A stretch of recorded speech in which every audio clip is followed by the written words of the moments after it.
Man ain't afraid. Man in the wilderness. We are say, man, and keep it real and honest. All right, so here it is. We still come back on the topic. I'm going to show the right Honorable Portia Simpson Miller. I'm going to show Portia Simpson Miller when she and Dr. Peter Phillips rescue Jamaica. I'm going to show you the thing them where them put in place. What Andrew run with it. I don't matter about prosperity and everything. And it's so bad because nobody not really show these things, as I said before. You know, like the PMP, you know, like the PR machine, them just love it. So this guy get up Andrew and with the minions, them so disrespectful that they get up and this a stalwart of a woman. Like, you know, Portia Simpson Miller. And it's wrong. It's wrong. I'm sure you say them did destroy Jamaica from 2007 to 2012 when she come in. And you're hearing her budget speech. One was she put in a place to make the place, you know, start run again. Can them destroy everything, you know? All this Bruce Colin and Holness, the whole of them destroyed the place. No joke. And it showed me off because this guy seems to go black out the people in place. The later I'll show you a partition too. I mean, I'll show you I'm respectful, but I'll show you some things I'm do. But no, you know, the introduction, it's so, you know, it's shocking around the world to see what them do and the lies what them continue to tell. That never show Portia Simpson Miller. I'm why he listen for your budget. You know, 6 hours like Andrew.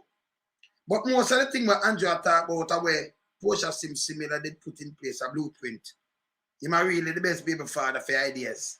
You hear about the roads, the school, and the things they must do in a 2015 budget. 2015, 2016. So all him do is run with something. Yeah, and you know, give the woman credit. You hear about Jamaica, they destroy by them. And all them have to build back the place through IMF and everything. For see these leeches turn round and this Portia Simpson Miller and PJ Patterson, it bad. Me hear somebody just text me and tell me some nasty thinking crab.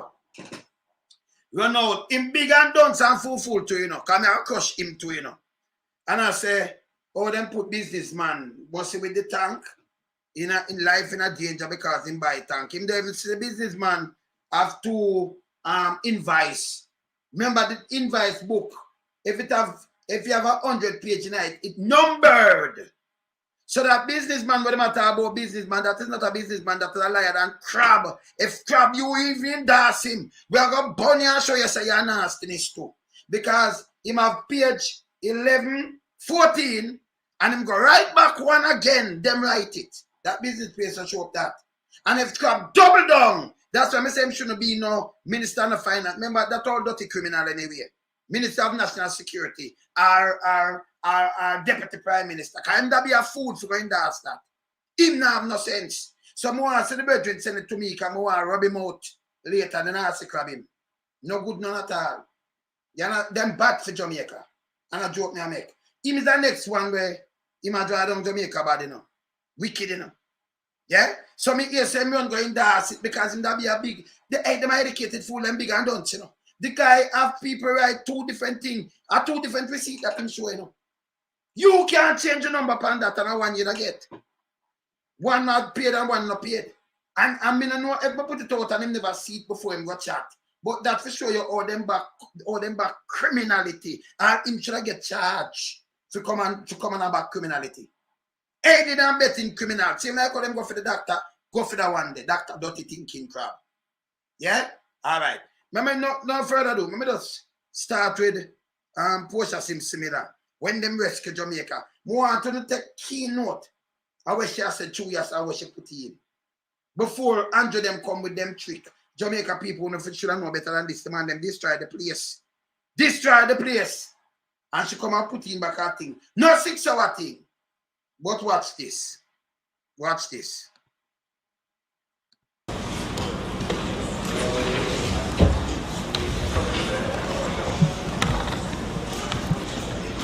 Thank you, Mr. Speaker.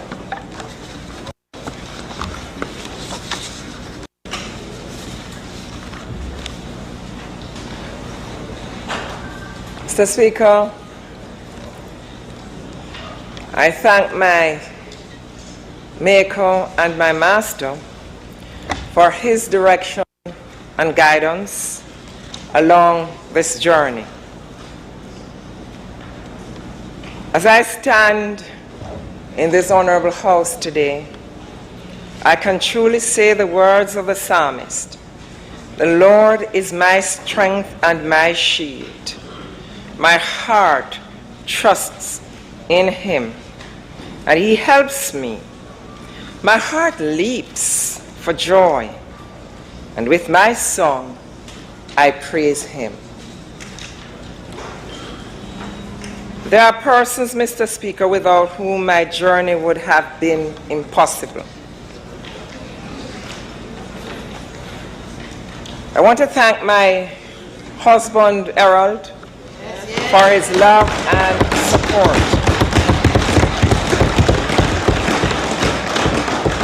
Marva, my dedicated housekeeper, for her support. My counselors, Audrey Smith-Facey, Eugene Kelly, and Carl Blake. The people of Southwestern St. Andrew,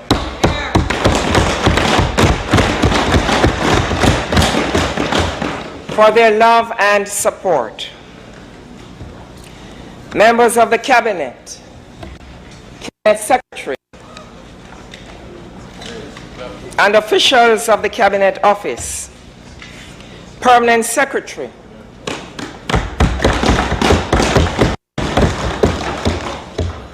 Onika Miller, the members of my personal staff, all government workers, and members of the public service. And I want to thank the Jamaican people.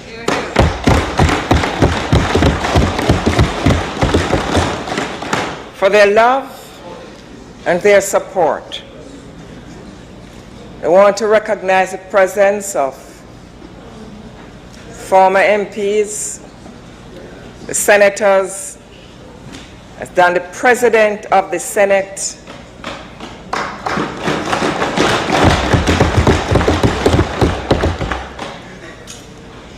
I'm honored to have the opportunity to once again outline the government's strategy for the management of the affairs of our nation. Before I get into the presentation, I'd like to recognize the presence of our international partners, members of the diplomatic corps who are present here.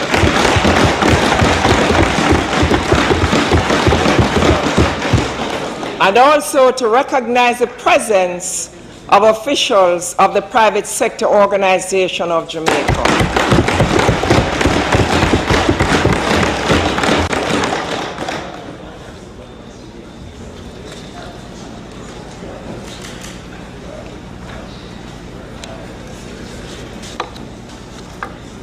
Before I get into the full presentation, there are three current issues that I wish to address. Firstly, the care and protection of our children. Secondly, the fire at Riverton City Disposal Site. And the third issue, which concerns our health sector. Mr. Speaker, the abuse of our nation's children weighs heavily on my heart, and I know in the hearts of every well-thinking Jamaican. This is an ugly subject, a shameful matter. It is unacceptable and unworthy of us as a nation. The leader of the opposition made reference to this matter last Thursday. I'm certain our views and convictions are quite similar on this matter.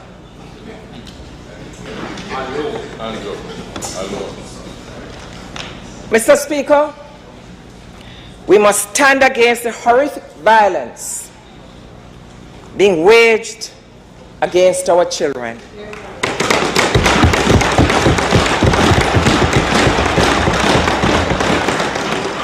Some not yet 1 year old. The worst forms of violence are being perpetrated against our children: sexual, physical, and emotional abuse. Our children are being raped, murdered, stabbed, scarred, and shamed. Research has shown that 1 girl in every 5 aged 15 to 19 years who are sexually active has reported being forced to have sex. Research by the Office of the Children's Registry indicates that over 1 in 10 adult Jamaicans, despite knowing, come forward with information to the police about cases of abuse against children, including sexual abuse. This is unacceptable. We cannot remain silent as leaders of this country on both sides.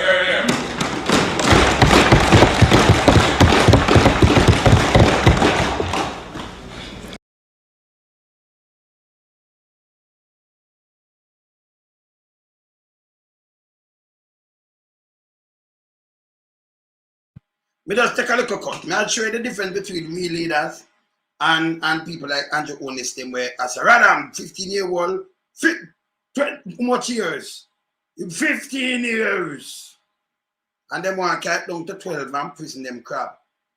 You see the difference? You see how them rescue, how them rescue the country. But you see where Andrew them do use PR, not again, can't do it again. And trick the people them after them mash up the country. More want to make a key listen to Portia Simpson Miller, where them have to do to bring back the country. Them did mash it up. Me don't know how them sit down there, sir. Eh? And I thought them bag of bulls. Continue. Cases of incest and sexual abuse in the family setting are also very unsettling. It is a crime. It is evil. It must be condemned.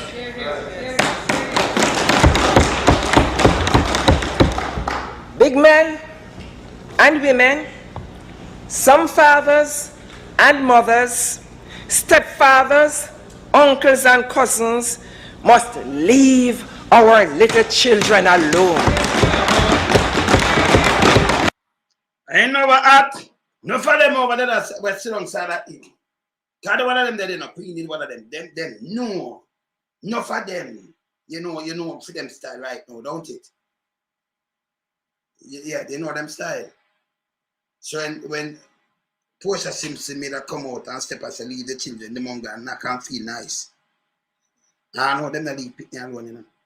And now for the same police them, a school bus. Yes. Speak truth to power. Mr. Speaker, these statistics reveal a disturbing and chronic pattern of deviant behavior and cruelty. Too many of our children are not being allowed to live their childhood years in peace. We must speak with one voice. It is wrong. It must stop. Let us begin by having an honest conversation about this cancer in our nation.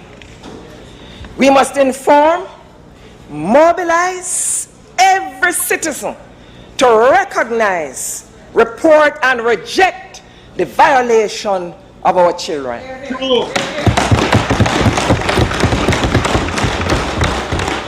We cannot afford to be weak or ambivalent in our response, Mr. Speaker. We must step up, we must get involved, and we must bring this horror into the light of day. Let our collective voice be heard loud and clear in every nook and cranny of this country. No more indifference, no more silence. Protection of our future leaders, protection of our gems. Yeah, protection of the future leader, and you know, say them like that, yeah, because you all look a boy, 15 years, Radam, that a leader, and your leader, wasn't a leader in the first place. And crap them come now and go 12-year old, life imprisonment. I want to take them for leaders. They mash up the country. I'm going to show you, Alvin Nigeria come up about him, they mash up the country. Them destroy the country. Just hear this. Hold on, hold on.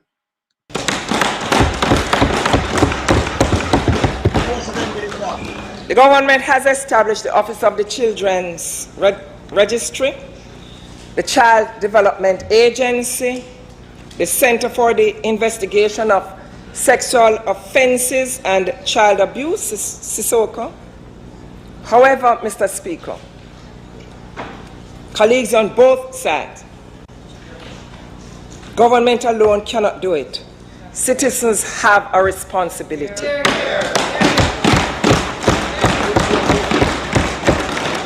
Those of us in this honorable house, when we were growing up, we were sons and daughters of the people of the community. The community looked out for us and they protected us. No one could interfere with us as children. No one could abuse us. True. We need to return to those days. Perhaps some of us who are sitting here as servants of the people on both sides of the house would be elsewhere. If we were being beaten, abused, raped, and murdered. Wow.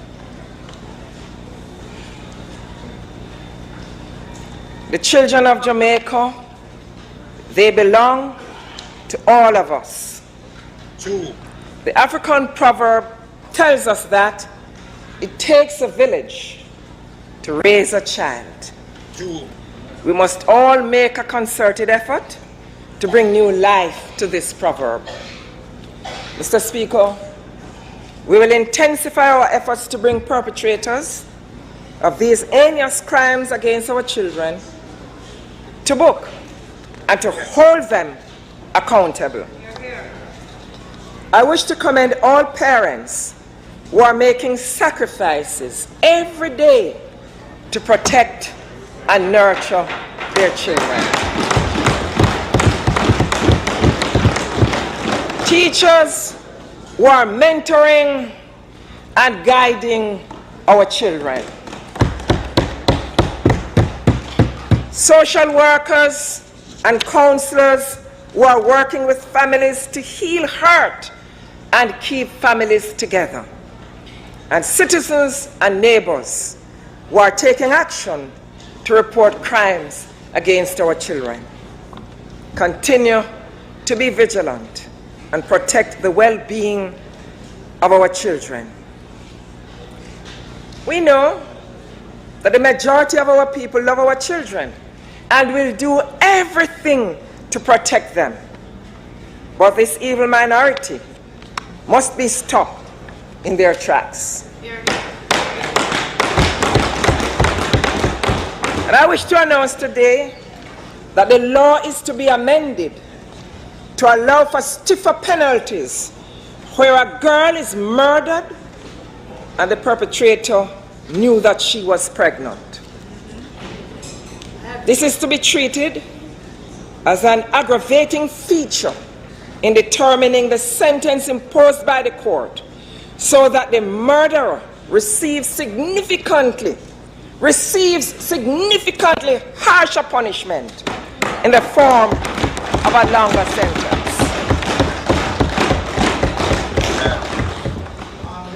As we move decisively on this matter as a government, we are inspired by the words of a little girl who penned her thoughts in the children's vision tree created by the Child Development Agency last November.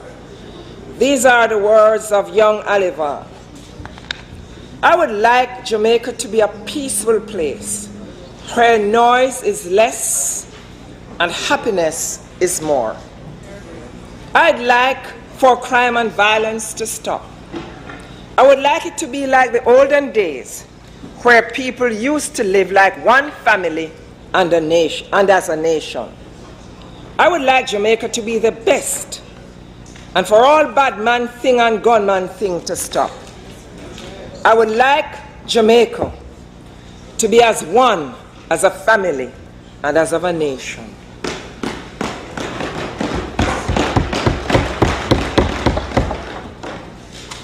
I commend this young girl. Mr. Speaker, colleagues, a single candle can defy the darkness. Our children are diamonds, precious gems. They are gifts from God.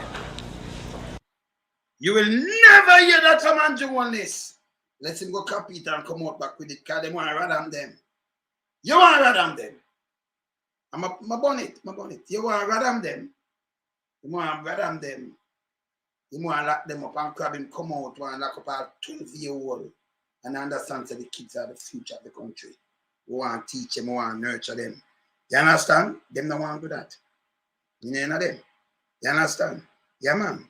They are our future leaders. True. We will protect them.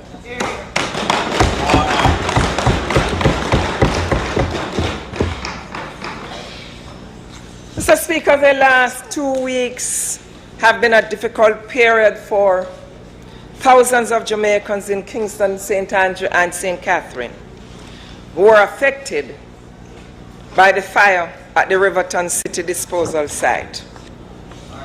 I sincerely empathize with all the persons who were impacted in one way or another, whether through health challenges or the disruption of productive activities. I'd like to make special mention of the students and their families who have been affected by the postponement of the GSAT examination. We postponed the exam.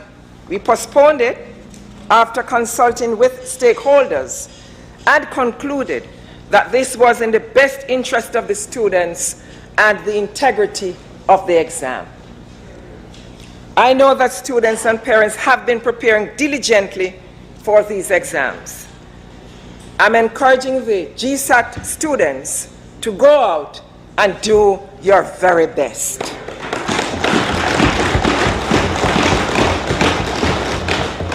All of us in this honorable house and across the nation are proud of you. Mr. Speaker, through the coordinated efforts of the Office of Disaster Preparedness and Emergency Management and several public and private sector agencies and partners, I am told that we have passed the worst. My commendation to the Office of Disaster Preparedness, to them, fire services, security forces, National Solid Waste Management Authority, and other first responders and members of the private sector and the community for being on the front line during the crisis. Thank you for your dedication and hard work, and may God bless you.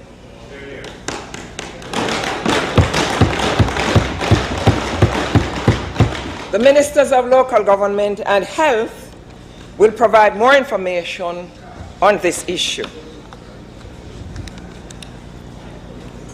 Mr. Speaker, I turn to the health sector. To show the government's commitment to the health and well-being of the nation, $7 billion is being added to the allocation for health in this year's budget. The health sector received $41.7 billion last year. This year, the allocation is $49.1 billion, reflecting a 17% increase.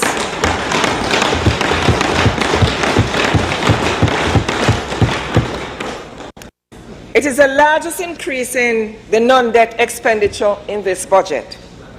That is real commitment to the well-being of the people of Jamaica. We are the first to admit that while this is a significant increase, it is still not enough to solve all the challenges the health sector faces. Various arguments have been made about whether or not we should remove hospital user fees. Mr. Speaker, there are no easy choices.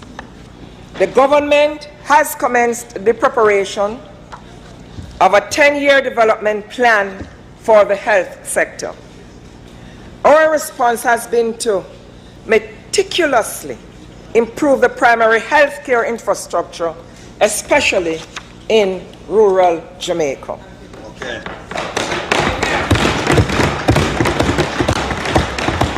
Well, I want to hear the plan them where Andrew run with, you know. Can me tell us I pay a blueprint in my work with? See? So you see them put the money and shit, I tell you, and them come and them can, after they mash up the country, people them no bother, they never take notice. We are take notice now. When they can't get to again, when they're not good. All right. No matter what is said otherwise, we are balancing people's lives as we balance the books. That's right. That's right. As promised, we have also completed centers of excellence with one located in each health region. They can be found in Darlington, Westmoreland, yes. Claremont in St. Anne, yes. Isaac Barron in St. Thomas, yes. And Santa Cruz in St. Elizabeth. Yes. We expect that these centers of excellence will assist in arresting the high levels of lifestyle diseases, including diabetes, hypertension, heart disease, and some forms of cancer. Let me remind Jamaica that each of us can improve our health by taking personal responsibility.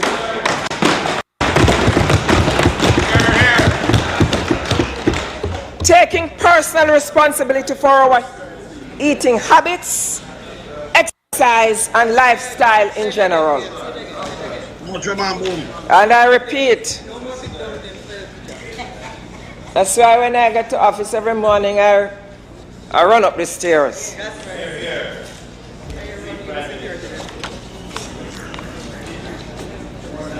Prevention is better than cure. We must eat what we grow what we eat, and support our farmers. When you hear them things, billions them in port right now. Same way. Portia them right. But people no bother watch back these things and then them come and do PR and go on and then use them blueprint and then go on and chat about a foolishness. Yeah, Portia, set this is the budget.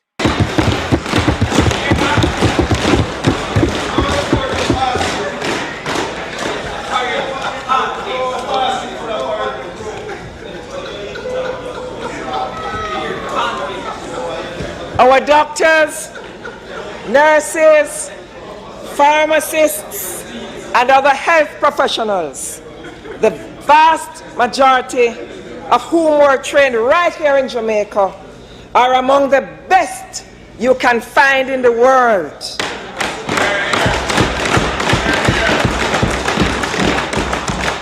And are highly sought after in the global marketplace.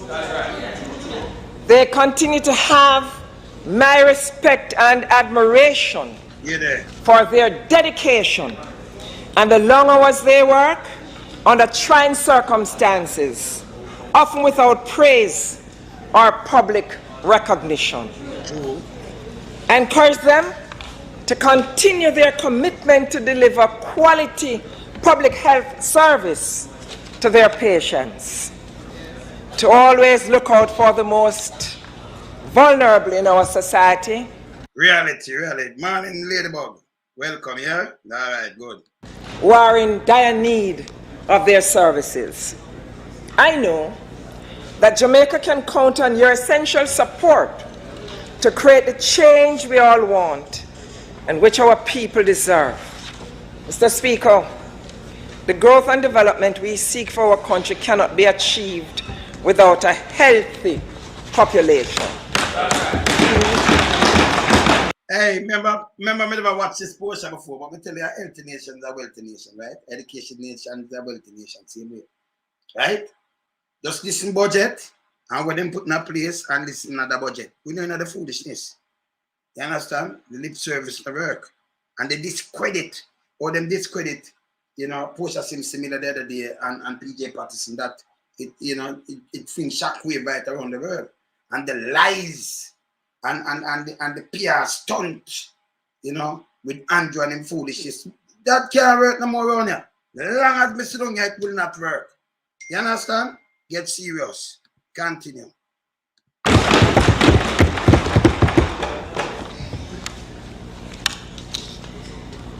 This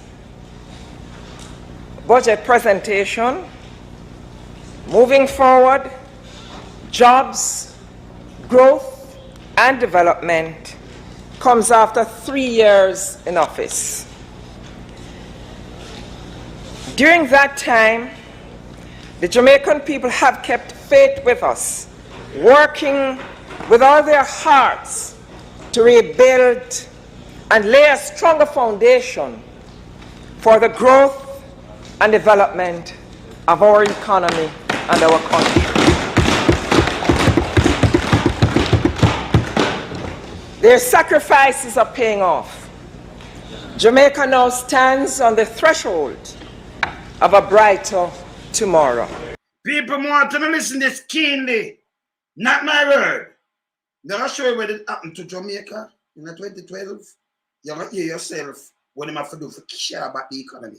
You know, get Sean Peter Phillips and get credit for this. You know. Shah Andrew them was a part of the cabinet. Those them destroy the economy. Shall explain to you and you what you do and carry it back. But you still a mark out our face. TerryLong T. Yeah, and back out Patterson face. But I carry Patterson later too. Great leader. You understand? Very out order. It's a 2015-2016 budget. Yeah? Watch this. January 2012, when we took office, we found that our nation was in serious trouble.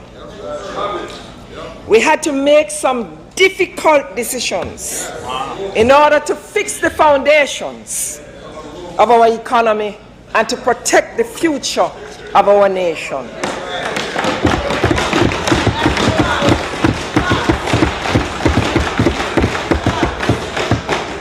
It has been a tough journey.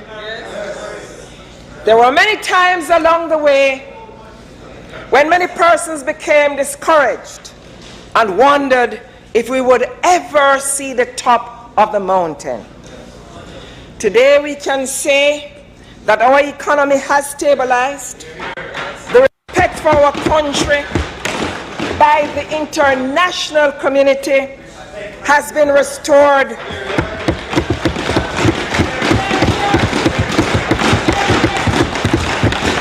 People, shall I explain to you? If it never mash up, you know, restore it. Front of them, the one of them there, you know. Shall and do all of them sit down there.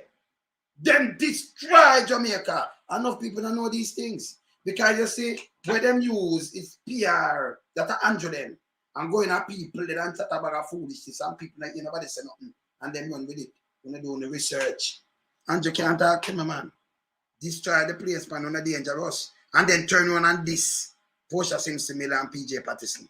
We do know what I say. If you don't stand quiet, and me I want around here. Yeah, man. And our confidence is rising as we reap success.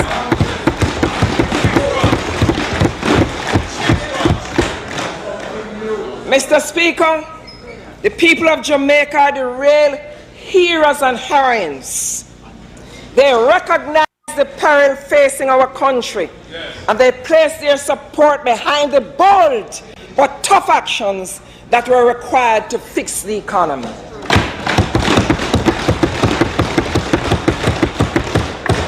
By standing up for our country, Jamaicans have created a stable environment for economic growth, investment, and job creation.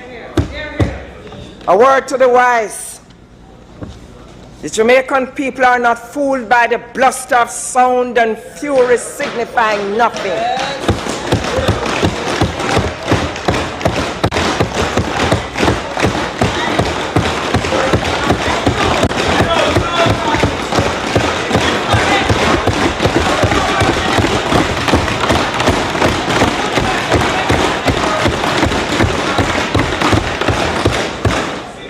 You know, Mr. Speaker, I'm always one of the calmest and quiet when the leader of the opposition, although he's not inside here, when he spoke. And every time my side started, I lift my hand to say, no, not so. I expect to speak with full respect. Stop it. And you should know better.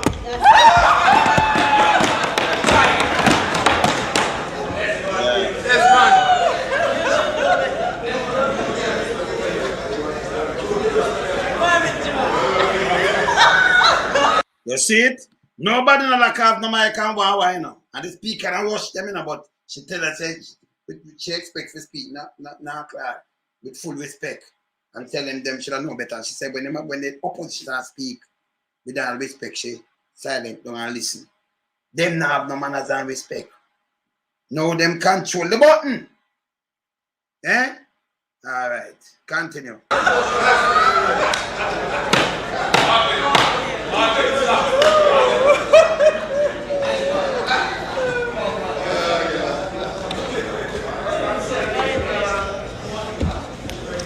Mr. Speaker, since 2012, Jamaica has made remarkable progress.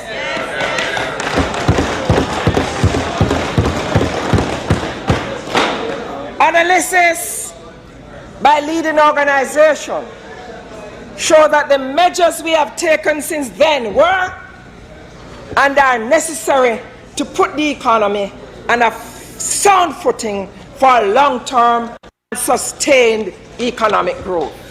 You should tell her for long-term economic growth. Now make light on a pan down and say book because they mash up the country. You know, then they start from your song go on, Mr. Speaker, they mash it up. And you know what, my love with Portia, she respect everybody, you know. Even the PSOJ, she give respect. Because them have to run out because the country they mash up. And she give the people them in Jamaica, them respect. And everybody, even at the diaspora, not like what them do. When we have to draw the lawsuit, them say we don't have no standing. No, them have to come invest in a Jamaica, like people are idiot. Continue.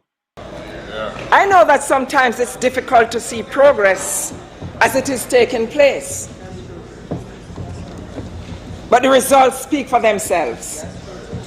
We have been meeting our targets and have passed all 7 quarterly IMF tests so far.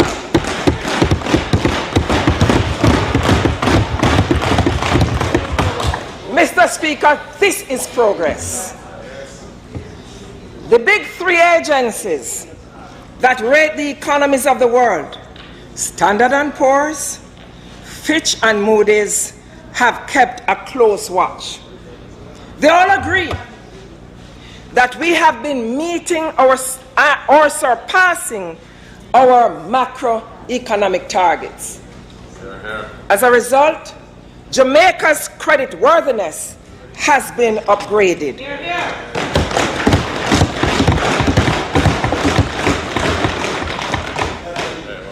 This is progress.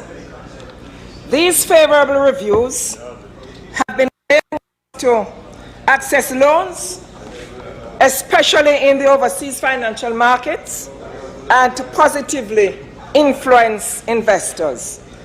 This, Mr. Speaker, is progress. Yes, yes. The Bank of Jamaica is reporting significant activity in the microfinance sector.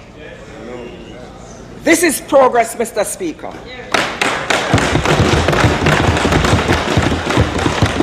Want to notice, even the word when this is progress, it me Elijah Clark around with this is progress. And this and wrap up, just listen a word. If you don't notice, I hit them, I repeat. Real copiers them, you know, Xerox them, you know.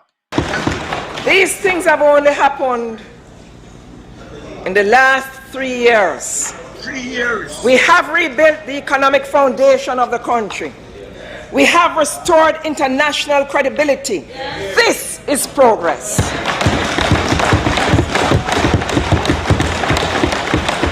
We cannot stop now. That's right. We have come too far.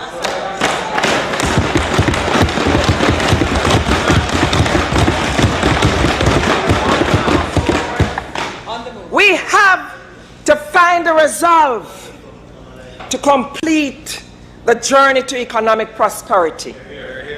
When you hear about economic prosperity again, you hear Monday with the prosperity, to prosperity. Them run with things. Them a copier.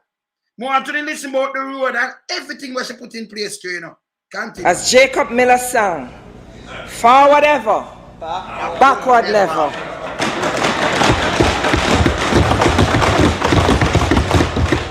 We must never lose sight of the mountaintop.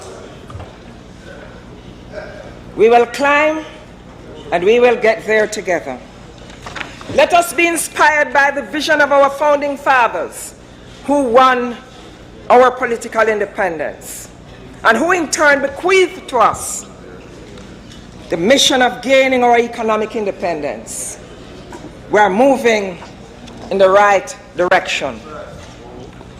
When we entered the chamber of this parliament as elected representatives, Mr. Speaker, of the people, we had a mandate. Our people wanted, among other things, economic independence. Today I declare in this honorable house that the mission of economic independence for the people of Jamaica is not an elusive dream.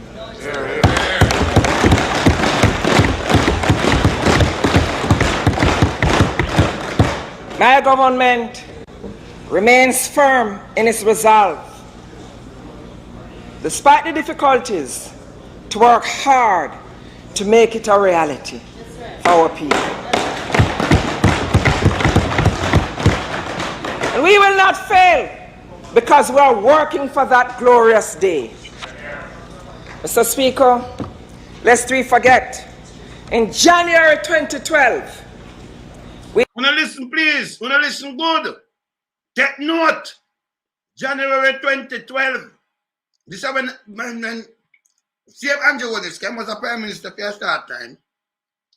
And him click. Mash up the country. Do school in the world of them. Hear this. inherited a country in social and economic despair. And people felt it could not be repaired. We needed to take decisive action. However, while our economic situation is still challenging, there's a marked difference between then and now.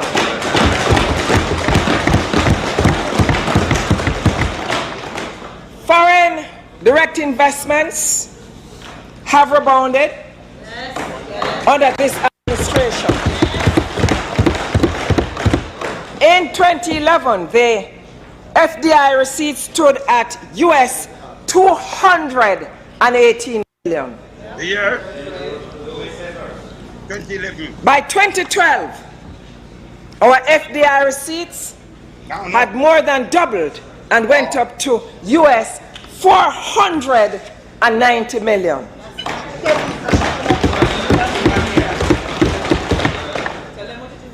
In 2013, the recovery continued with FDI inflows of US $567 million.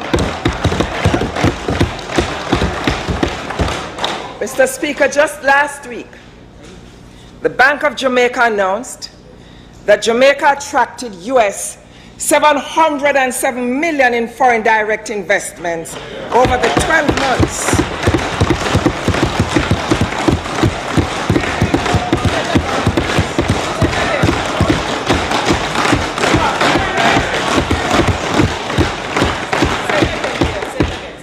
US 707 million in foreign direct investments over the 12 months ending September 2014. The figure at September 14 is equivalent, September 2014 is equivalent to Jamaican $81.3 billion worth of investments flowing into the Jamaican economy.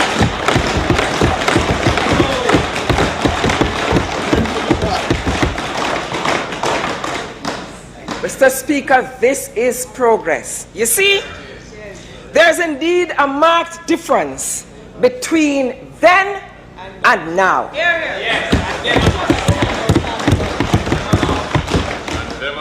This is progress, Mr. Speaker, and we won't stop the progress.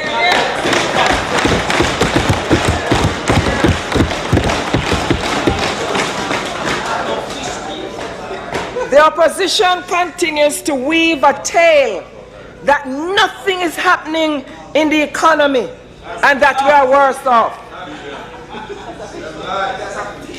This is indeed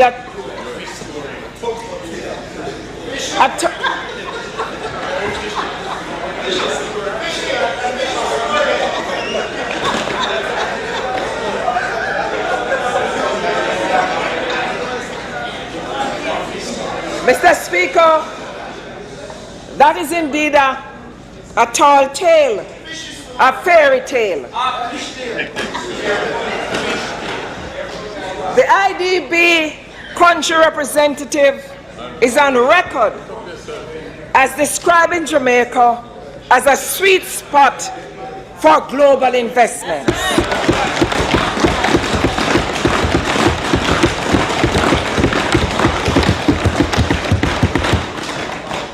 Jamaica's greatly improved ranking from 94th to 58th in the World Bank's Ease of Doing Business report is proof, Mr. Speaker, that there's a marked difference between then and now. From 94 to 58. You see it?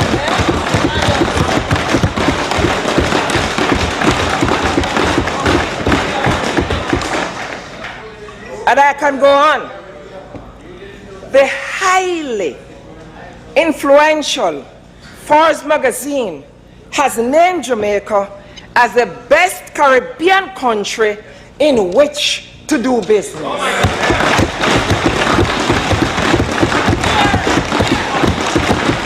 People that never have happened and down to watch it, nobody don't see me now. Nobody. Yeah.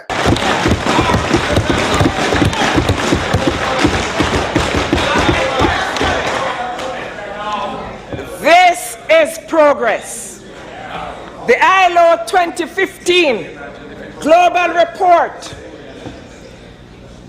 The ILO 2015 Global Report, Women in Business and Management, Gaining Momentum, says that Jamaica has the largest number of female managers in the world.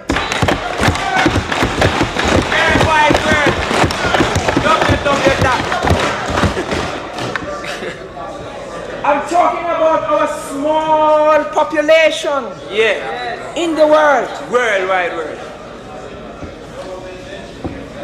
We are ranked number one.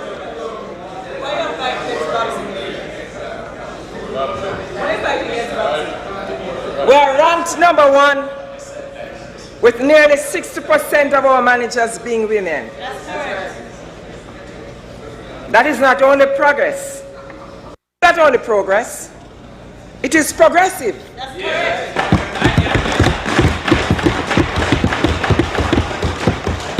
All of these things have happened in the last 3 years. Mr. Speaker, in the face of this evidence, all of us in this honorable house must agree that there's a marked positive difference between Jamaica in 2012 and Jamaica today.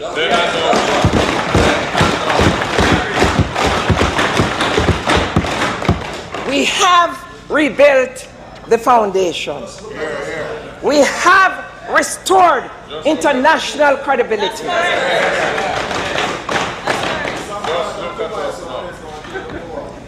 We're opening up, Mr. Speaker, more spaces in the economy for participation and inclusion. Mr. Speaker, my fellow Jamaicans, getting to this point was not easy. I need to remind anyone and everyone that in 2012, I don't need to remind, there was no feasible alternative to securing the stamp of approval of the multilaterals for an economic recovery program. This administration, fresh into office, had to secure the support of the International Monetary Fund to rescue the Jamaican economy. At that time, the multilaterals, the IMF, IDB, World Bank were not keen on re-engaging with Jamaica. They had been stung by the broken promises of the government of Jamaica between 2010 and 2011. The negotiations with our multilateral partners early in 2012 were tough and uncertain. I recognized at that time that bringing them back to the table required deft, quiet, and effective diplomacy.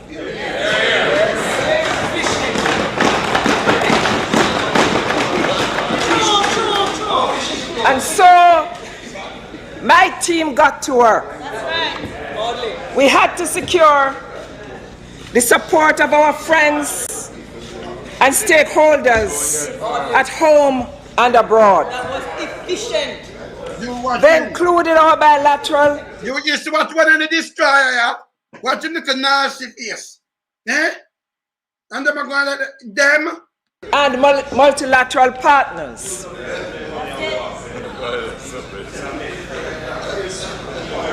The Jamaican private sector. And I pause to thank and to commend the private sector.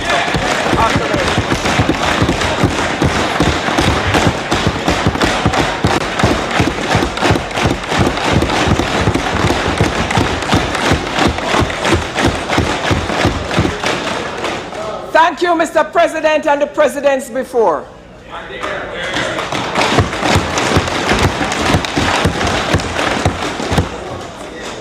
So I thank the Jamaican private sector and the Jamaican people, including those in the diaspora.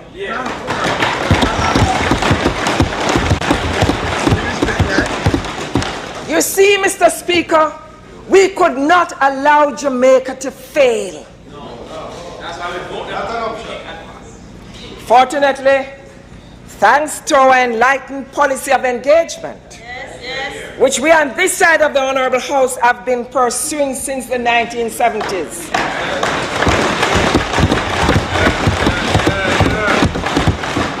You see, Mr. Speaker, we still had friends in court in Washington. Upon learning of the challenges we were facing, representatives of the Congressional Black Caucus immediately began to lobby the IMF on Jamaica's behalf. As a result of that work, as confirmed by the managing director of the IMF, Madame Lagarde herself, when she visited Jamaica last December, and I quote, "I remember the 24th of December, 2012, the day before Christmas. We had been told how difficult the situation is, and I was in close contact with Minister Phillips, but little did I know that there would be international pressure coming from the Hill." She went on to say, I welcomed on that day, 24th December, that's right, or December 24, a group of Congress women and one man who came unannounced, sat in my office and said to me, "You have got to help Jamaica." Jesus. Thankfully, we were able to reestablish negotiations with our multilateral partners early in 2012 and arrived at the extended fund agreement. People, and a joke me I make them destroy the place. Me don't know how Andrew, after 3 years, she put it back. Them use a PR thing with Bug Life and the one of them and attack one bag of thing of a basket. Like the people them forgot, say the people them just destroy the country. It bankrupt. You have to borrow money, you have to engage everybody a creep. I beg, I'm here with you, not my word. But yesterday them come and chat about this and that and know him destroy the place again. Even worse than before. And everything that should them talk about this is progress. That's one like it. I use that one word. We have to go back in our history, man. Don't make them trick on them, man. Them can't trick me, you know. Some of them 40 years ahead of them. You can't trick me. Put out a lot of trap for them too, man. And the nicest thing be there beside of them. I watch them. Them not easy. Them mash up the country. You hear really that talk? But you come black out our face and black out PJ. Look who black out them face too. Eh? Don't even know what to do. People will put back this after them destroyed. Andrew and the minions them destroyed and boost them. You come and black out them face and put it up at the board you never know. That's a TerryLong tongue him. You saw them disrespectful. Can't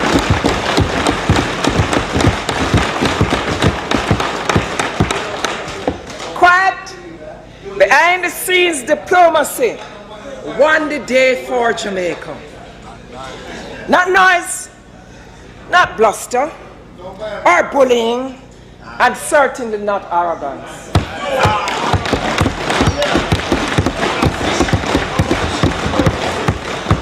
I thanked members of the Congressional Black Caucus while I attended the Caribbean Energy Summit in Washington this past January. Today I'm pleased to place on record in this Parliament my thanks to my dear sister and friend, the distinguished United States Congresswoman Maxine Waters.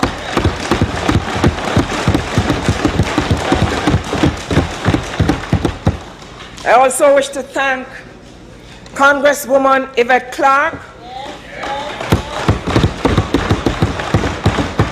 daughter of Jamaican-born former New York City Council member Una Clarke.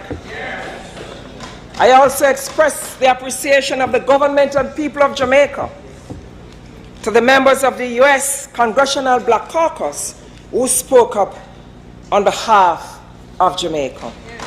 God bless them. Mr. Speaker,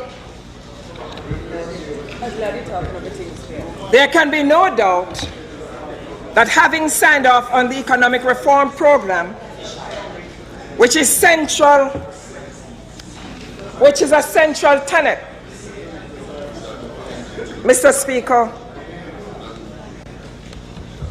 of Jamaica's agreement with the IMF, that Jamaica is in a better position today than it was 3 years ago. This is progress, Mr. Speaker.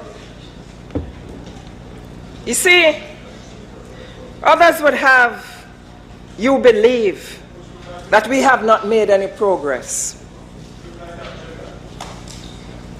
You know, my friend, the opposition leader, resorted to theatrics by bringing 3 baskets to this debate. When I introduced the food basket to Parliament many years ago, it was not meant to poke fun at the plight of the Jamaican people. Not even the basket original, because she bring it to a show them basket many years ago. You hear what she said? So him carry it back. So and not even Andrew, not even the basket are your original, brother. It's a copy, it's a original. Hey, let me tell you, them not cater for poor people. None at all. None at all. That's why Jamaica feel it. both of them come this Portia and this party, so we don't know how to other self. Eh? I feel the pain our people are facing, and I know the difficulties. It is real. People's pain should never be exploited for cheap theatrics and political grandstanding.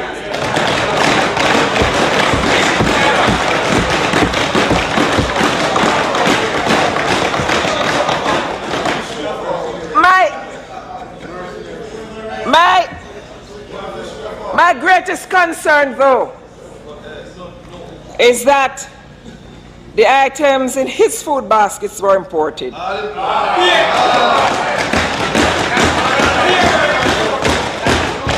would have preferred if I had seen yam, dasheen, plantain, banana, breadfruit, peanut, red peas.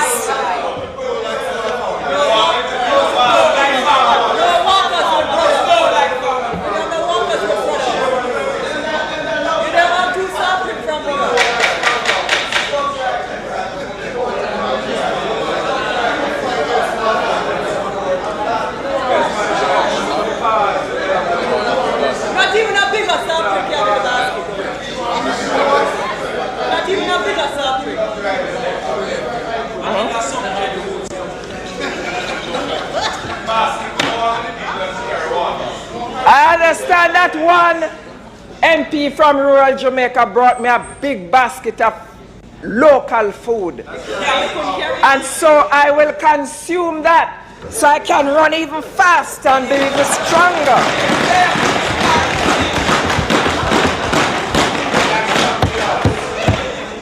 Thank you, St. Elizabeth Farmer. I look forward to consuming those products.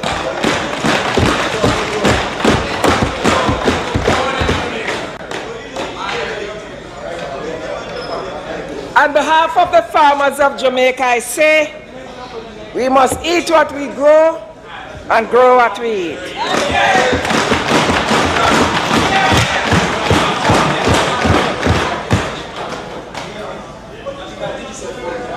Time for speaking has expired. House Leader. Mr. Speaker, I move that the Prime Minister's time for speaking be extended sufficient to enable her to complete her presentation. The question is that the Prime Minister's time for speaking has been extended sufficient for her to complete her presentation. Those in favour? Aye. Those against? Ayes have it. Prime Minister.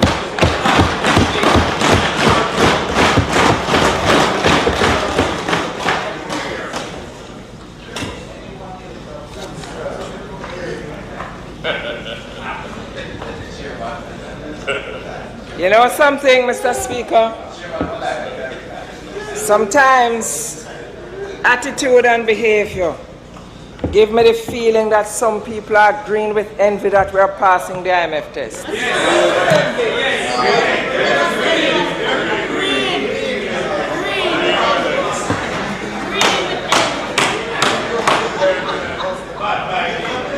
You see, Mr. Speaker, if we did not pass the 7 IMF tests, there would be nothing in the basket except perhaps eucalyptus oil.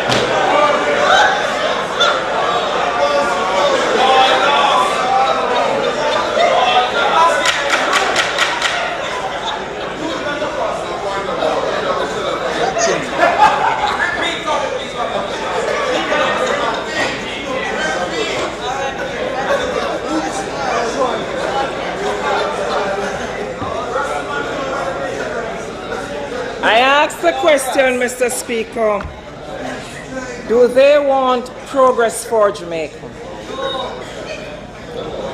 Do they want what is best for Jamaica, land we love? Mr. Speaker, I am confident that the majority of Jamaicans want what is best for our country. Once again, I salute all our public servants for their fortitude and understanding.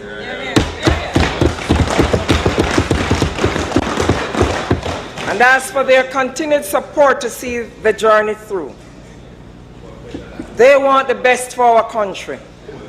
We also recognize with gratitude the sacrifices made by several institutional and individual bondholders who took a cut on their investment returns under the debt exchange program, and I want to salute them. I want to thank them.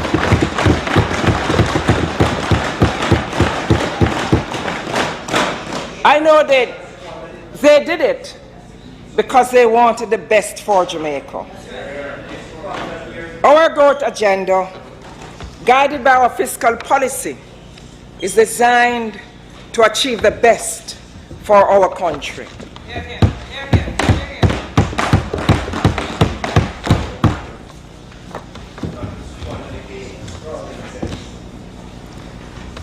Mr. Speaker, to support our growth strategy and our social development, we're improving our infrastructure. That's right. Better roads allow farmers to get their produce to market quicker and better. I want to hear some things what she put in now where Andrew used the blueprint. Eh?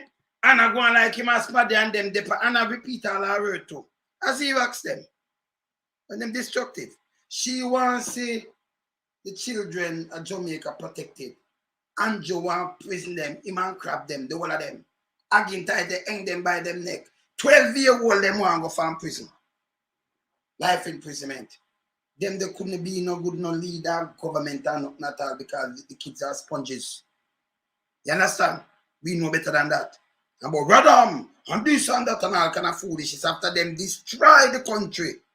Them come back and draw a card with them pay as long as me sit down here, we don't know get away a fax check on.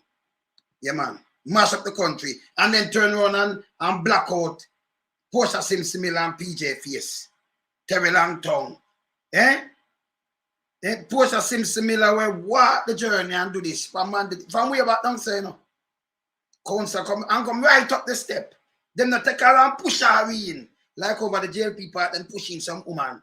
And them turn MP and push them all over the place. She climbed the ladder. Eh? Them not have no respect. Play. Greater access to water improves both our productivity and personal comfort.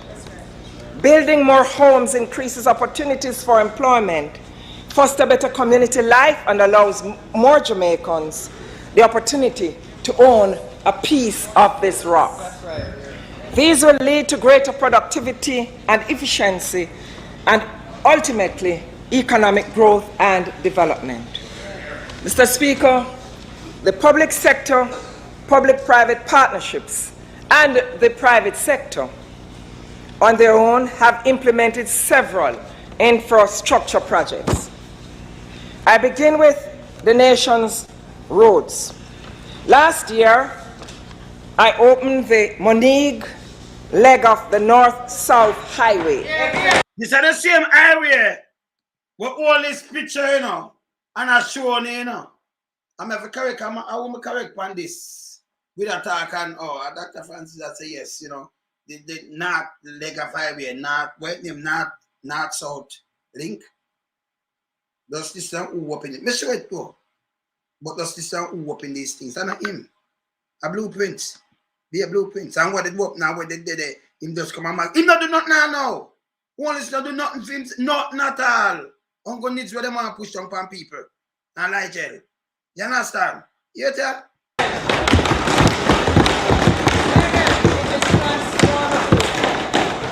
We now have the first phase of a direct link from Kingston to the North Coast. This has improved on the North Coast Highway created by a previous administration led by us. Both the North Coast Highway and the South Coast segment of Highway 2000 have stimulated expansion in housing and commercial developments.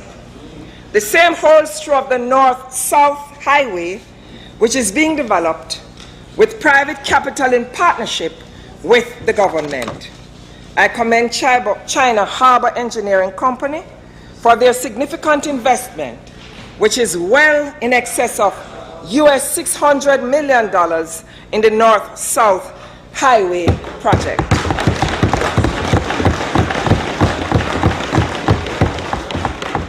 The opening of the Mount Rossa segment last year is already having a major positive impact on the transaction of business along the north coast and the western end of the country.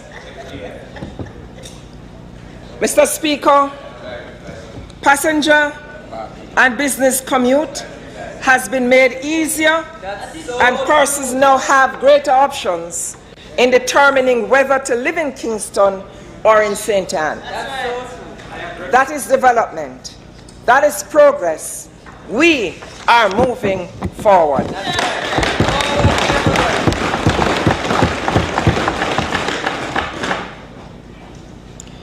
The developers have promised that the Bogwalk Gorge Bypass segment of the North-South Highway should be opened by early next year, with completion of the roadway by or before December next year. The Jamaican private sector is being encouraged to take full advantage of the opportunities presented by this highway. We are moving ahead with other important roadwork under the Infrastructure Development Program. $1.5 billion has been earmarked to finance the rehabilitation of approximately 60 kilometers of roadways and $127 million for repairs and reconstruction of 6 bridges. There's much more that can be said about roads, but Minister of Transport, Works and Housing will present details when he addresses the House. He will also tell the House about other infrastructure projects taking place, including the development of our airports and seaports. However, Mr. Speaker, I am pleased to announce that the Port Authority of Jamaica has concluded negotiations in respect of a long-term concession to finance, expand, operate, maintain, and transfer the Kingston Container Terminal.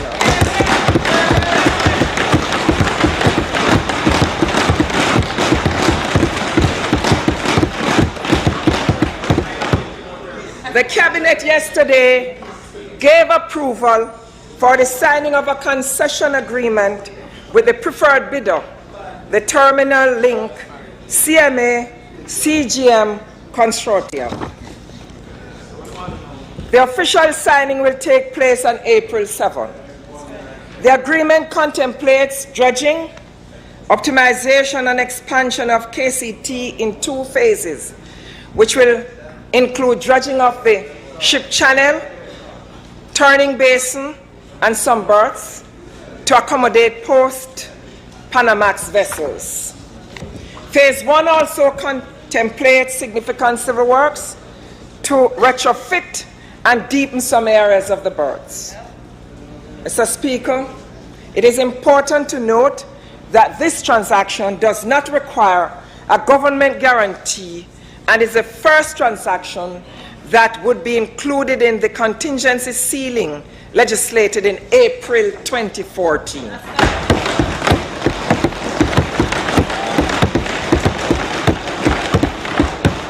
This is a major development which will have significant benefits for the country's development and is an important component for the logistics hub.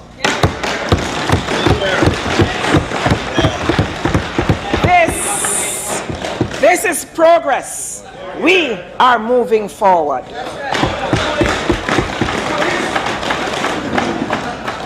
Well, let me just pass one quick thing. You ever hear when Elijah said, "This is Fergus, Madam Speaker. This is burger. You know, everything them copy. When you realize, everything them copy. Them get the blueprints. And for this, but them want to trick people. We cannot afford to make them trick nobody again. People will start going to prison. And some pirates, me see around Jamaica right now. Destroy it and line them pockets. Continue.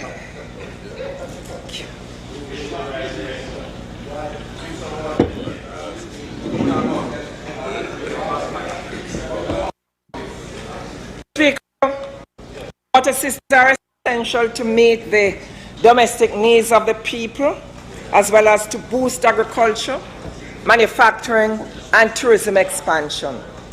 The provision of potable water to our people, wherever they live, is critical to their quality of life. I think we can all agree that while we have made significant progress in the provision of potable water to our population, we still have some way to go. True. The provision of water from new or upgraded sources of domestic use and for domestic use, Mr. Speaker, and irrigation to expand agriculture. All right, before she even talk about the water, because Mr. Janko Jacket come out and I said something maybe over how much decades. And remember this 2015, 2016 budget which I put in and tell you what she have. So them follow the blueprint and what them put in. But him go like nobody never do nothing. And from when? Yeah? After them carrying a bag of water truck and full up the place with black tank where your ice were. I mean, I see none of our Beverly is line off. One house have even 20 tank that is black table was few. I just pay in some place so you drive a pay them thing. Where them come out and give the people them but water shop. After them born kind of shop, you know. Them pack up a bag of black tank. Where your ice were. When I look good. Not eyesore, you know, your eyesore, yes. And pack it up. And I tell you about water shop where you have to come, they come catch boat and put water in a people tap. Eh? It's not a country I move. And I talk about 2030 vision. You know, see them now have no vision. Continue. Is among the priorities of the government. Water projects completed are now underway include rainwater harvesting programs in St. Elizabeth, Clarendon, Westmoreland, and St. Anne.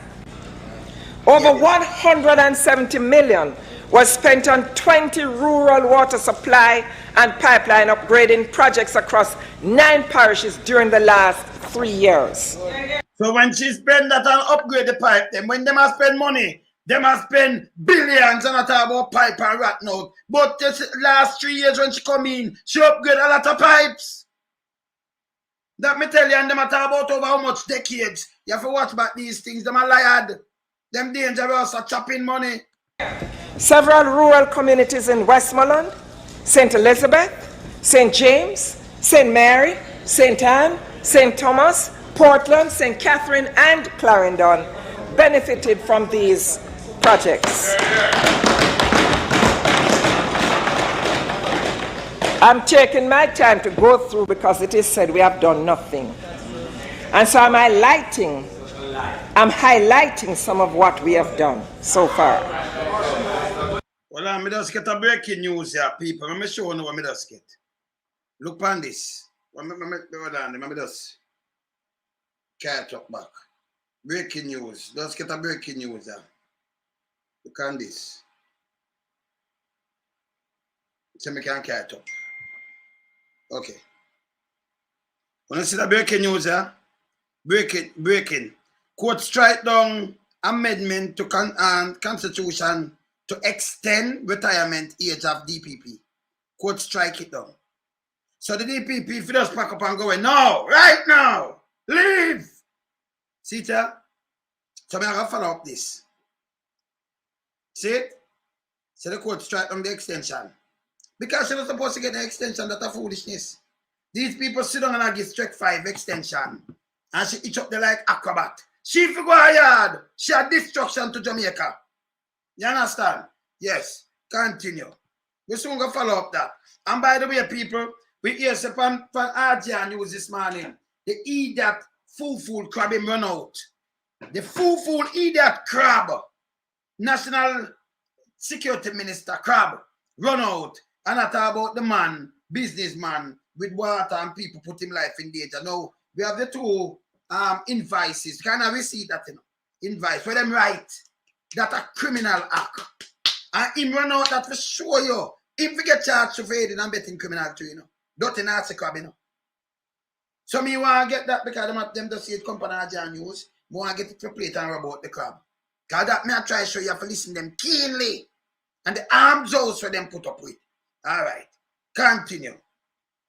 The Martha Bray plant has been expanded to increase water supply to areas in St. Anne and Trelawney. This will impact some 70,000 persons. This is progress. In the coming year, there will be a greater emphasis on expanding rural water supply to areas that are still underserved. These include upgrading of the Linstead-Yorton system in St. Catherine and the Norwood water supply system in St. James, with a total investment of $750 million. So the money there, if when she got this up 2015-2016 budgeting. So if Andrew come in and continue, the people them have no water problem. You see that? That means they must come in and take their money, they must chop it too. Everything they up there, when I upgrade, if you continue upgrade, so I pay a blueprint. And they make it stay and I try run, you know, I do politics around here. Now I work around here. Where are some of my brothers on the file? Up man, but there man. I go and beat and teach. What a great woman leader. First of all, Karen in Jamaica, first Prime Minister. Boy, I go black up TerryLong T, black out and black out PJ Patterson. I want to play PJ Patterson later too. May I show you how the man they have respect and what the man they do. Them two out at that time for the PR. Stop! People no wake up. Play. To benefit 60,000 persons. Yeah, there. The refurbishment of plants at Bogue in St. Anne, Great River in St. James, and Martha Bray in Trelawney, with an $800 million investment by the government, will improve water supply to another 360,000 residents. Plans are also being developed for new water mains through the town of Lucy, Hanover, to increase supply for areas extending as far as Mill. This will benefit about 70,000 persons. As we continue to improve the town of Port Antonio, the construction of stage 1 of the Port Antonio water sewage and drainage project is far advanced. This project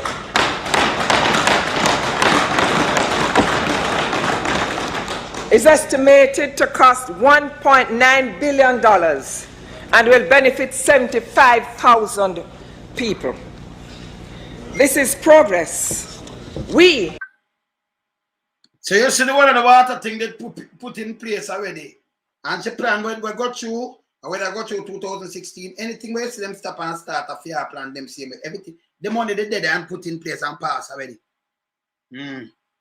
Andrew no do nothing. Him and Minnie and them mash up the country. She tell you how she revive the whole economy. You understand? And set it up. But nobody never want the business because them. Remember that man yard shine. When film phone bill alone for 1 month at $8 million. And I know not do him. Them people are destruction. We not allow them and a PR them use. PR. Yes, station and the rhetoric and the PR stuff for them use. And that them use. But it can't work no more. Come here them problem, you know. Because we have fact check them. Them are wolf. So we have to fact check them. The fact check the wolf them. Them a pirate. And you know me not play with them. Me not play with them. Some Andrew will not got this. Sir Manley done. Me and him can't have no lead and part. And by the way, he had the biggest thing the pan the Jamaica Labour Party in. Yeah man. He had the biggest weight pan the Jamaica Labour Party, man.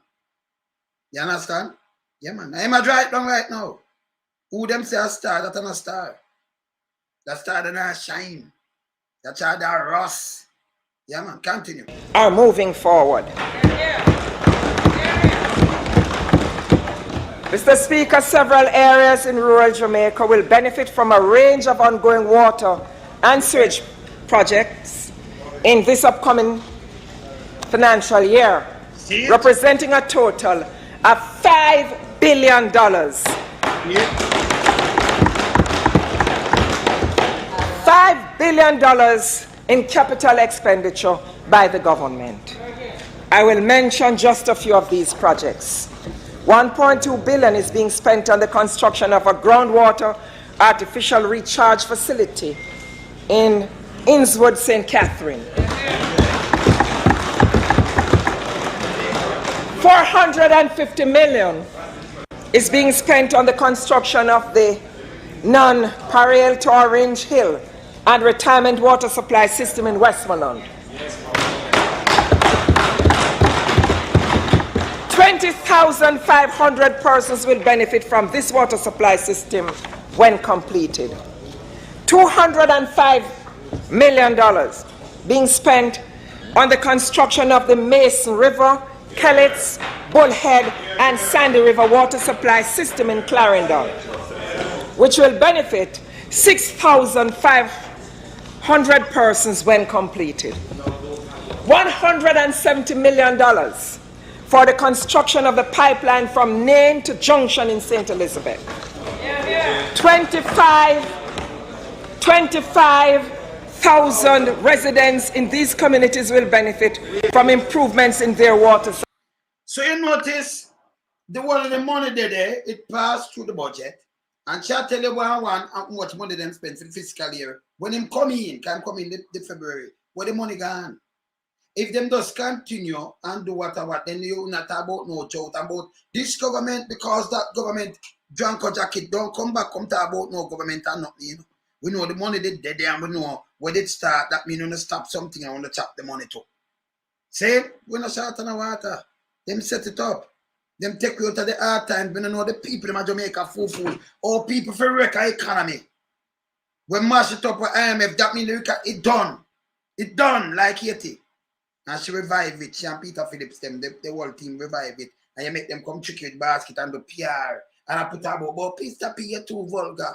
Draw up it. Andrew can't talk like she.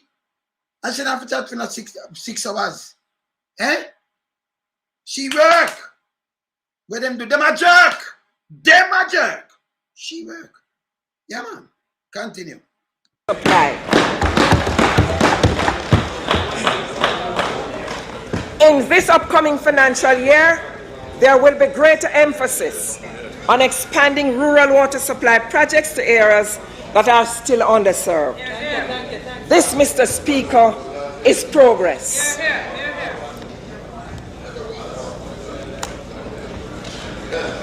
Mr. Speaker, I now turn to the Ownership Society.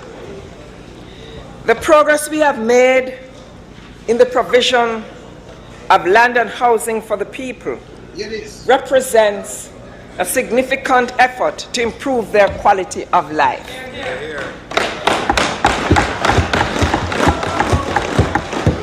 We want more Jamaicans to own a piece of this rock. Between last year and this year, I have presented titles, keys, and other instruments of ownership to Jamaicans in St. Mary, Manchester, St. Thomas, Clarendon, Trelawney, Westmoreland, and St. Catherine, among others. It is always such a delight, Mr. Speaker, for me to share the joy of land ownership with persons across the island. So, I want to turn now to the National Housing Trust, which falls within my ministerial portfolio. There are some who would want the people of Jamaica to think that NHT is not doing its job of providing housing for NHT contributors. Let us take a moment to look at the record of the housing delivered by the NHT under my watch since 2012. $1.8 billion to provide 226 housing solutions at Elsha Phase 4.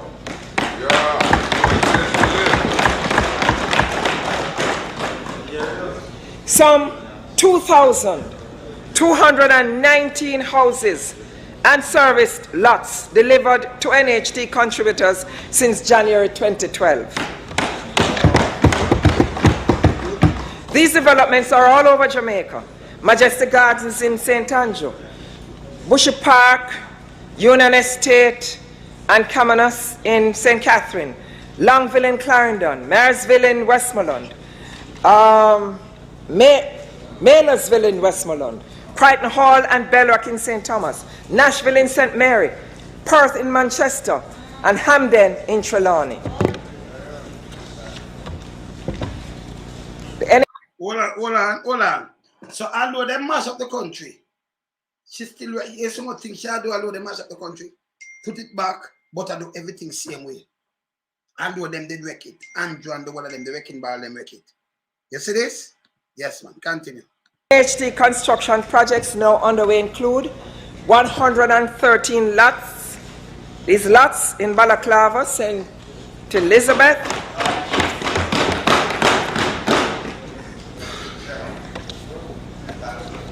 '89 service lots at Granville, Trelawney, 63 houses at Industry in Hanover, and more houses at Perth,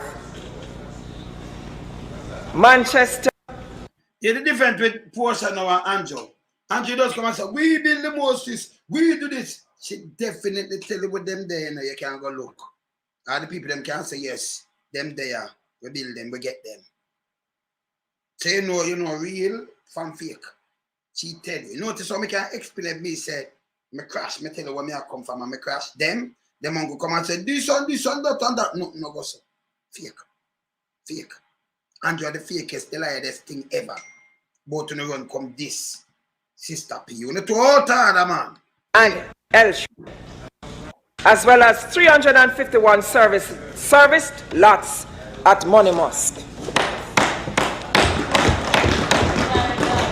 The NHT has also provided loans totaling $2.5 billion to the Housing Agency of Jamaica, which provided some 1,000 additional houses and house lots between 2012 and 2014. Mr. Speaker, $3.5 billion was provided to private sector developers for 1,580 housing solutions. Between 2012 and 2015, the Jamaica Mortgage Bank provided more than $4 billion in loans to private developers to provide more than 1,200 houses, apartments, and house lots. Hold on, boy, I get a lot of things. This is what I want to see from morning. So, Dr. Crab, he that full Dr. Crab him run out. JP shed Ian Hills over water tank distribution claim, demand apology. You know who come out with this now? Nasty Crab. Then a flap man. Because the man a tell lie and you come and support it and talk about how you talk to Nasty Crab. This a piece of shit. Run out. After the guy come tell lie, you know. It come like him not see the video where the boy put out. Eh? Me I forgot done him later. Crab, you just fall in my crab. Remember when I'm crab, you know. But you just fall in my crab trap, man. So I gotta deal with you. See that? It run out. See that? See that, people?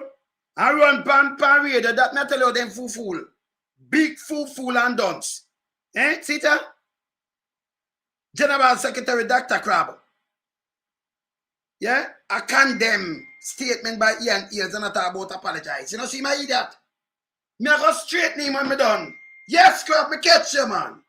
Me grab you, you big piece of fool. Hey, me grab you when me want you. Continue.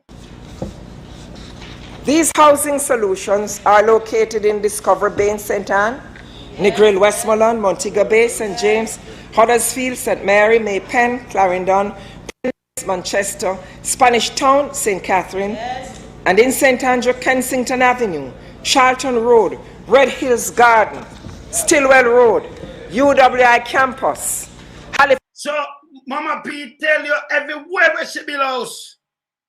Yeah.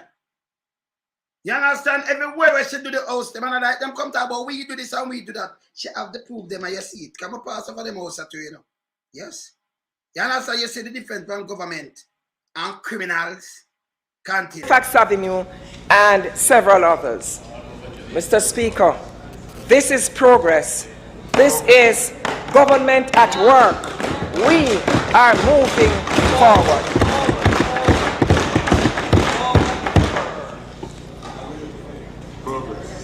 Mr. Speaker, I turn to our development agenda, which is led by the Urban Development Corporation, the UDC, and welcome former Minister, now Senator K.D. Knight, Honorable K.D. Knight, the chairman of the UDC. Today the UDC is a renewed organization. The organization has emerged from an operating loss of $1.2 billion in the financial year 2011-2012 and is now in the black. In 2012, I appointed a new board of directors to rebuild and reposition the UDC to once again stimulate economic growth and national development.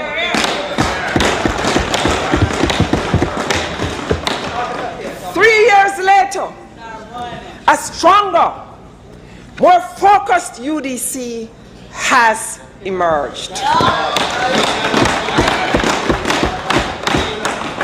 Up to UDC, them putting at the red. Them mash you up. Chef, I can't back. Over the last 3 years, the UDC has earned approximately $2.5 billion from an aggressive divestment strategy through outright sale of assets and leases of several non-performing or underperforming assets. Yes. Mr. Speaker, over 81 million has been saved in annual holding costs by the divestment of 6 assets. The Machado Complex, Mahogany Inn, the Jamintel Building, the Forum Hotel and Cottages, the Ocean Hotel, and Lot 21 in downtown Kingston.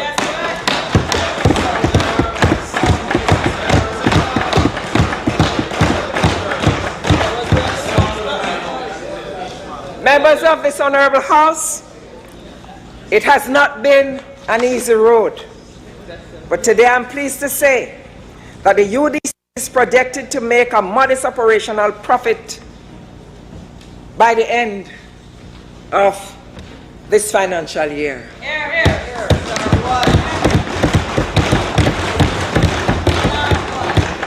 Mr. Speaker, the 11-story 200-room Forum Hotel and Cottages languished for decades despite repeated efforts by successive governments to divest this non-performing asset. There was so little hope for its eventual sale that it was suggested that the government should just give away the property. Well, Mr. Speaker, today we can proudly say that not only, Mr. Speaker, have we not given away the property, we can say that the sale of the old Forum Hotel was completed by the UDC in 2014 for a total of $350 million.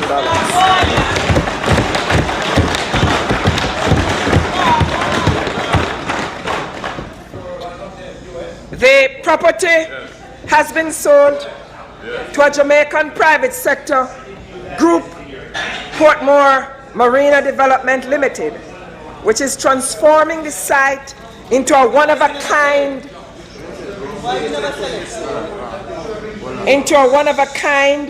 modern. You notice when the leader of the opposition was speaking and any member from that side, I am always calm and quiet. I demand no less here this evening.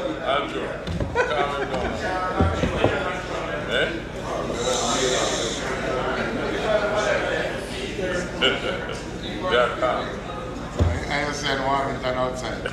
I have to repeat because some people would have lost the sense of this.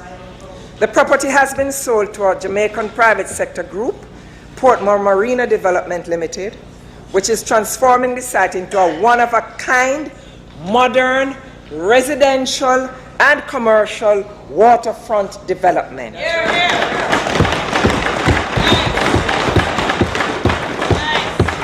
When completed, the project will boast panoramic harbor and city views for 75 2- and 3-bedroom single-family bayfront villas and a 120 bayfront apartments. The development will also showcase a bayfront club and marina, which will offer a full suite of dining, recreational, and entertainment facilities and amenities to Portmore and other communities. During the construction phases, approximately 350 jobs will be created.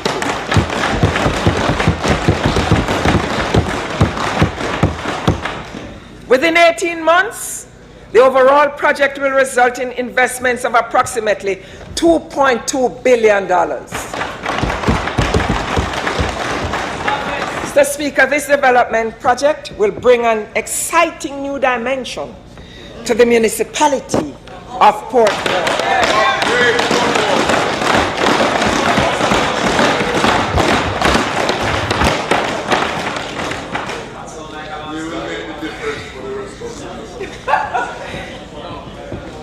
Ladies and gentlemen, Mr. Speaker, and members here, this is new tangible investment by our local private sector. This is wealth creation. This is job creation. Local investors are showing confidence in the Jamaican economy. This is progress. We are moving forward. The fisherfolk and other persons involved in associated commercial activities who were utilizing the Forum Beach have been relocated to a new fishing village complex created by the UDC at Sector M East on Port Henderson Road. And I really want to commend the chairman of UDC and members of the board for taking this initiative.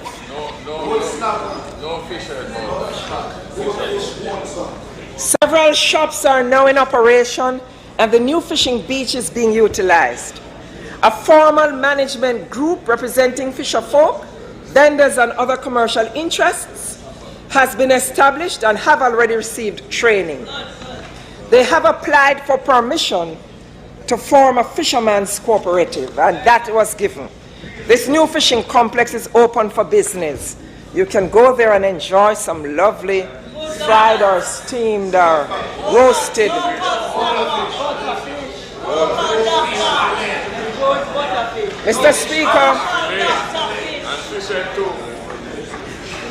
Mr. Speaker, this is development at work. This is progress. We are moving forward.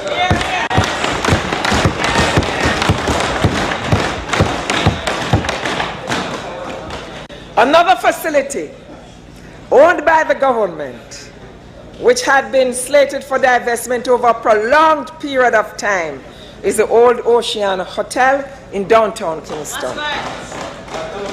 In 2014, a Jamaican-Canadian consortium purchased the Oceana Hotel from the UDC for $385 million. Both companies involved in this, both Jamaican vintage, the people who are now involved.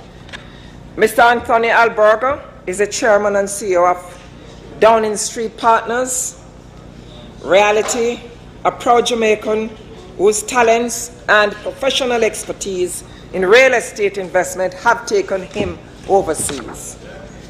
He has partnered with Mr. Stephen Facey, CEO and chairman of Pan Jamaican Investment Trust Limited, to renovate and refurbish the Oceana property.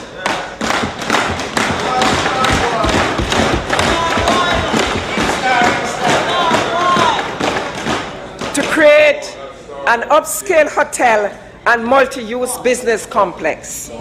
Starting with the commercial complex in phase 1, there are planned investments of approximately $1 billion over the next 12 to 18 months.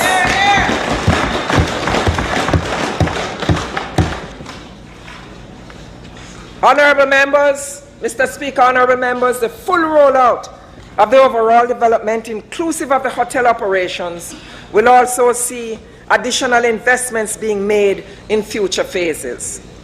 Demolition work has already started on the ground floor of the Oceana building. The ground floor, which spans 70,000 square feet of space, is being fully renovated. It will be outfitted with new equipment, fixtures and fittings to accommodate 400 to 500 persons in modern office space facilities. Design and planning works are already underway, and physical works are expected to commence within 3 months. We are reviving downtown Kingston.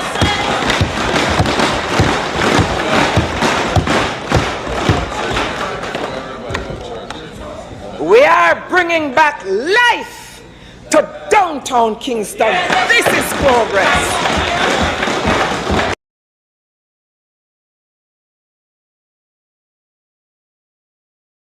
All the downtown Kingston thing where you may tell us up your blueprint. Everything where you then repeat is blueprint. Straight up. Straight up. Continue.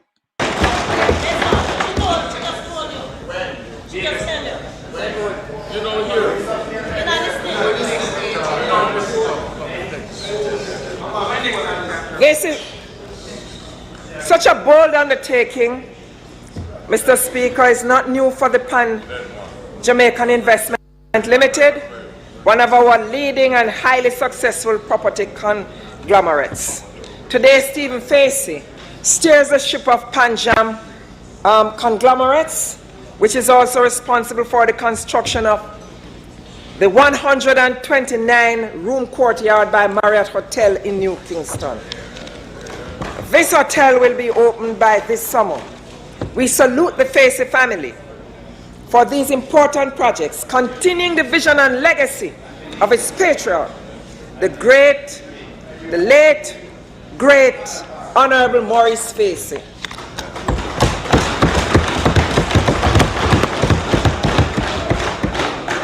Mr. Speaker, the Victoria Pier and the waterfront will be leased to another local investor who is already renovating the old building to develop a first-class restaurant, a lounge and complete with gaming facilities and an art gallery. That's right.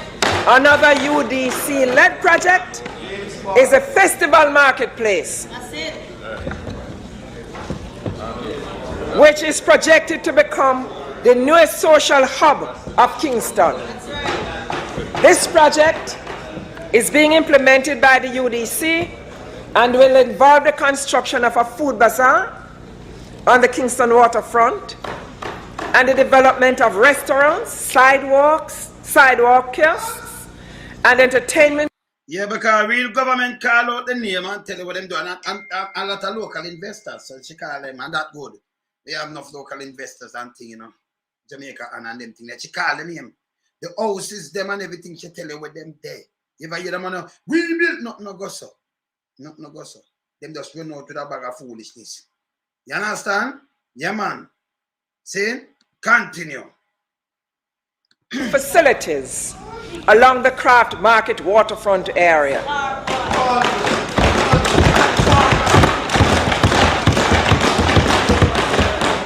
Beautification works have already commenced along Ocean Boulevard from the corner of Princess Street to Orange Street.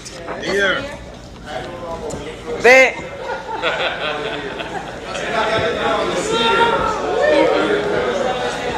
That means you're not moving around in your constituency.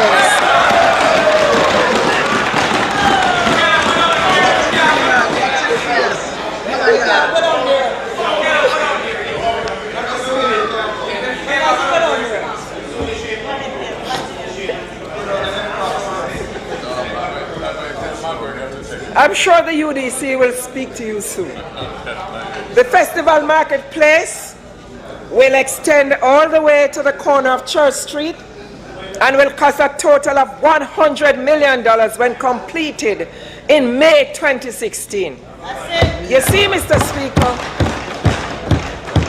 while transforming lives, we want to transform communities. So that should have done from May 2016, man. Them stop it and take the money too, you know. You see it? All right. We are transforming downtown Kingston. The sale of Lot 21 in downtown Kingston by UDC to Grace Kennedy Limited for $75 million is another divestment linked to. So you say up to Grace Kennedy, they have to pay them $75 million. I don't think they have to pay nothing now. They're a different thing, you know? Yes. Yeah, man. Transformation of downtown Kingston. What a UDC, what a chairman on a board. The chairman was sheriff, you know. She put in a new chairman, the sheriff. I deal with it that way there. Yeah, man. $20 million US. That is over 2 billion Jamaican dollars. Right, Minister? Will be invested to create a mixed-use commercial center with over 70,000 square feet of premium office and retail space supported by a multi-story parking facility. That sounds like a landslide. The construction phase of this project is expected to employ over 200 persons. You see that? You see, but shout out now this. It now them go up St. Thomas on top because you know them calling NCB and I talk about centers and towns, this and that. I like this. I don't know what them do that one, yeah. But that's the same thing. Same thing like what she them pass as a bill with this with shops and everything and that them open a doing appendix in the St. Thomas. Near to Marant Bay this up. And I talk about Marant Bay Urban Center. It's part same thing already. I tell the same now, him have no style. Office facility. The UDC is positioned to spend $2.5 billion on capital development and investment projects this year. These projects will create real economic activity and contribute to growth. And if it is one thing I'm happy about, I don't care who is the MP and who are the MPs. Downtown Kingston really needed some development to take place.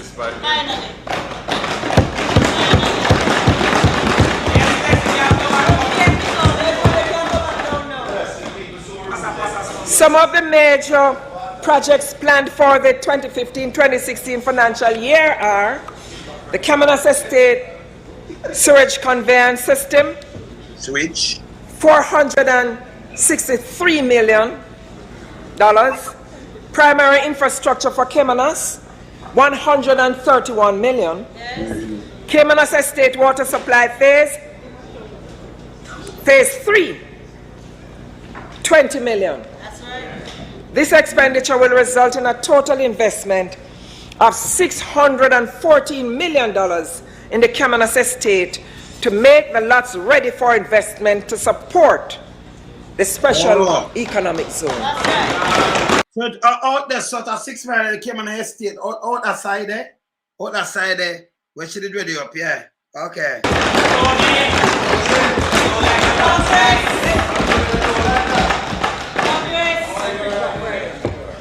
In yet another demonstration of joined-up government,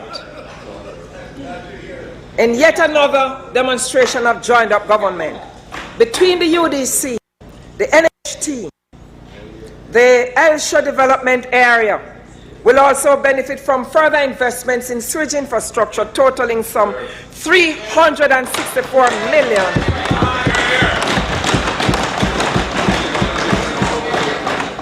In the 2015-2016 financial year. This will benefit the people of Seafort, St. George's Cliff, Sand Hills and Sand Hills Bay, and Fort Clarence. Last month, Mr. Speaker, I handed over keys and possession letters to 60 proud homeowners at Sand Hills in Elshaw. You much is a 60, not one where you see my post up with 60. Okay. The sewage plant and the MP was very proud. The sewage plant will serve that development as well as new NHT residential developments. This is progress, joined up government at work.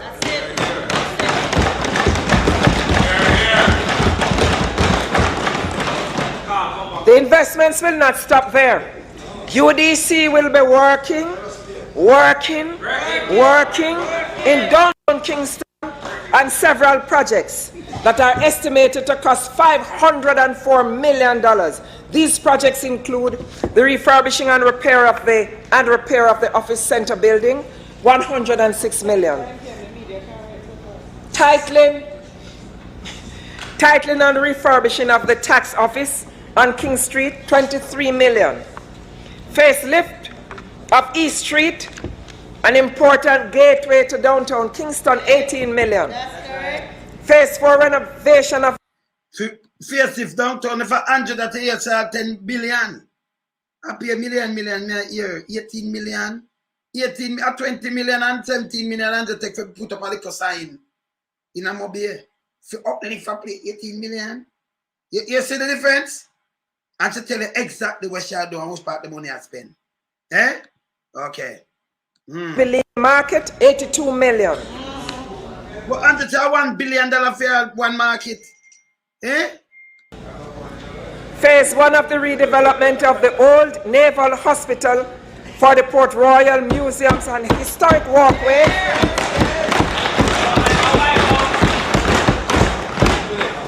$160 million.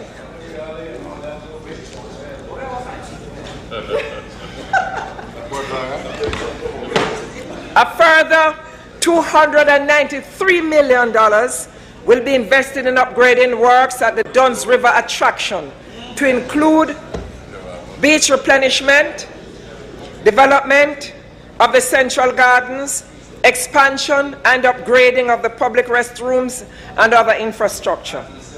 $220 million will also be spent on the Ocherous Fisherman's Beach.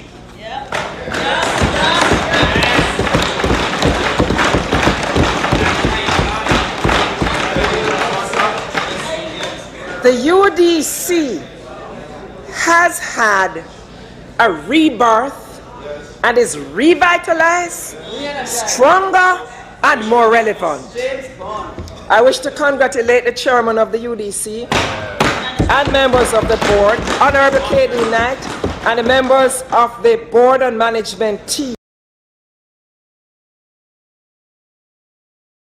So the sheriff them put in and him do the wonderful thing this man. Yeah, man. Mr. Speaker, tangible developments are taking place in the country. These are real, not imagined.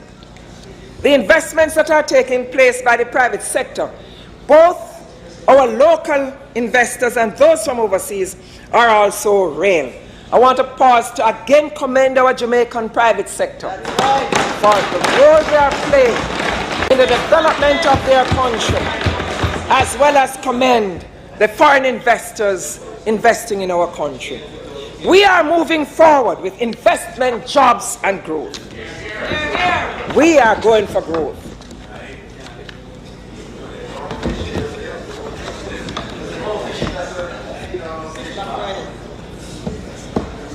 Mr. Speaker, our platform for growth and jobs is benefiting from increased momentum in investments. 2 weeks ago, I addressed investors in Montego Bay at the Jamaica Investment Forum 2015.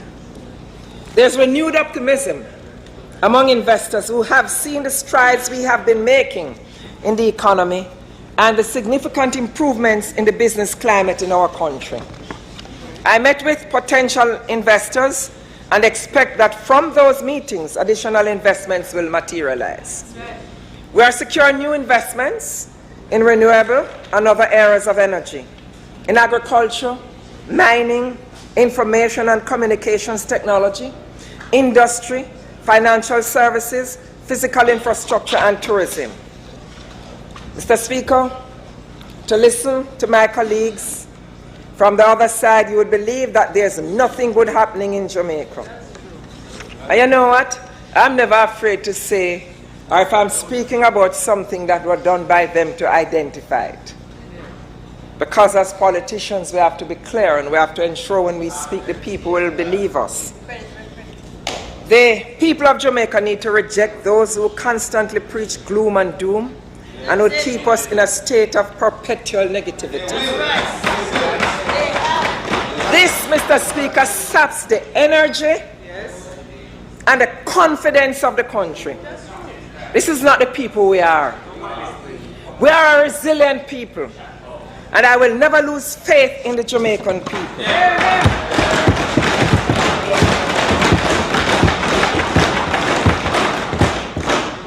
There have been several persons and businesses that have seen growth in profits and are moving ahead with significant investments to create new jobs and grow the economy further.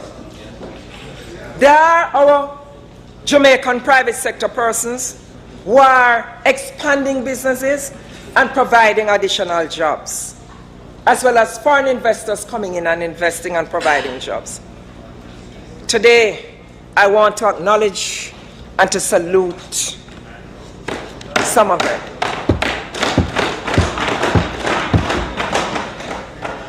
One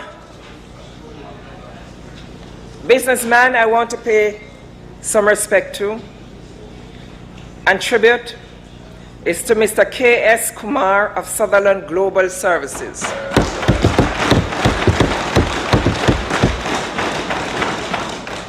Sutherland Global is the single largest investment resulting from the Jamaica Investment Forum in 2012.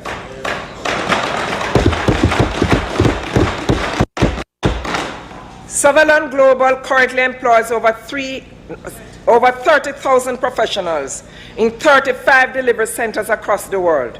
Sutherland Global employs 2,000 persons in Jamaica.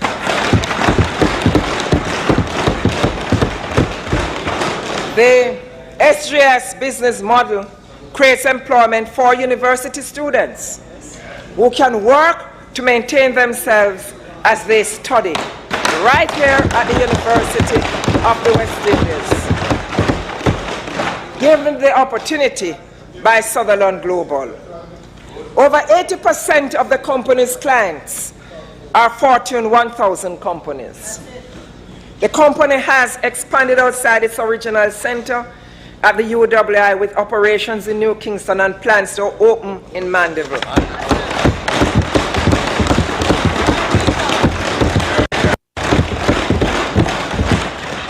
I remember how at that investment conference, Minister, you will remember how people were teasing me. Why is this gentleman was so close to me all the while? And all he was saying to me, I want to help you. I want to invest in your country. We are now experiencing, do you remember, Lisa? Yes. How they teased me? Yes. Everywhere you turn, you and this gentleman. Well, however close it was, Tony is very happy. No, my husband don't fear anyone. My husband don't fear anyone. No man anywhere at any time. So I can say it.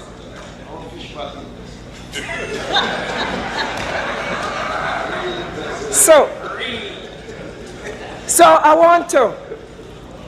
I think it is of note because for this one, we have university students, leader of opposition, you would be happy to know this, and they have said it, that they are able to work when they are not in classes.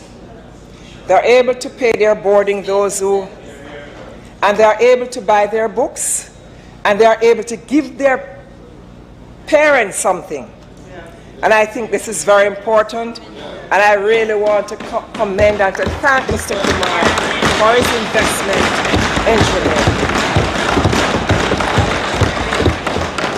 And I regard him, a friend of Jamaica, now wanting to expand into Manchester to do, and I understand might be looking as well at Hanover for some expansion of that kind of business.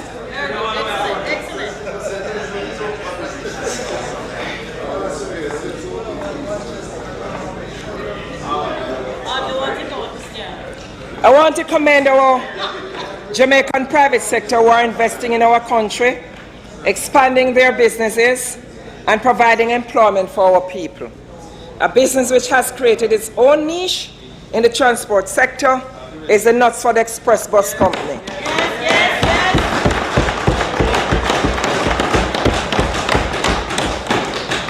And I'm sure the president of the PSOJ must be very proud of these kind of businesses.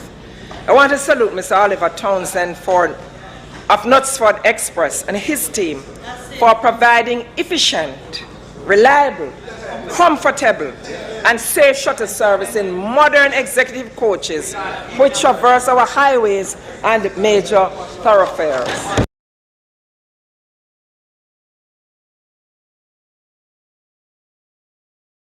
To them to recognize and find this again, real leader. You hear this?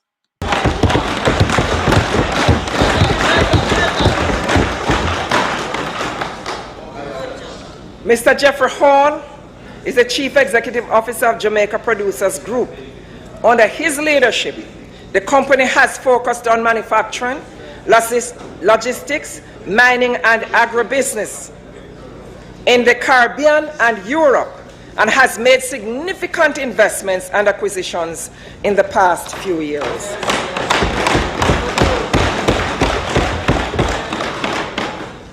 I salute Mr. Yoni Epstein, who is the president of the Business Process Industry Association of Jamaica and is responsible for collaborating with industry players and the government to expand Jamaica's growing outsourcing industry that has created 5,000 new jobs, attracting mainly young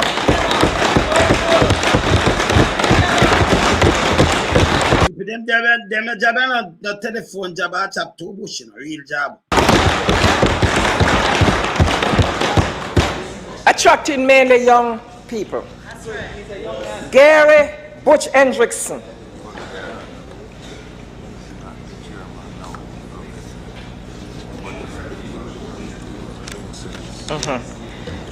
Gary Butch Hendrickson serves as Chief Executive Officer of Continental Baking Company. That's it. And Coconut Bay Management Limited. Mr. Hendrickson is also chairman of his family. He was chairman of Exim Bank. His family has the largest inventory of hotel rooms in the island, and I want to pay tribute and to thank them for their investments and for having confidence in their country.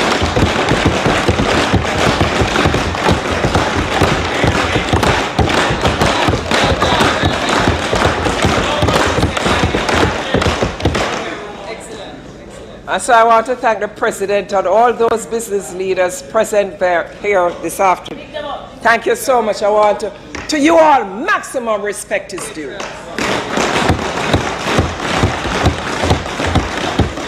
thank you for your patriotism to your country and to our people. Glenn Christian. Well, Glenn Christian, the founder and chairman of CariMed Limited, Kirk Distributors Limited, and Federated Pharmaceutical Limited, started his pharmaceutical distribution company, CariMed Limited, with 3 employees. Now, across his 3 companies, this business leader and philanthropist employs approximately 700 employees.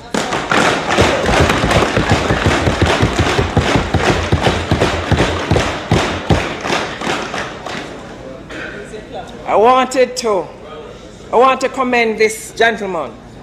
Start small and grow big. Yes. and helping people, particularly the poor and the oppressed. Thank you, sir. There are so many others, Mr. Speaker, I wish I could make mention of. All of them, but time does not permit. This is a great country. We have great people. Only that sometimes we do not unearth the strength that lies within us. And we need to do that. These are just some of the captains of industry that have continued to invest their time, energy, and resources into their glorious. We could mention many others, like Las Chin.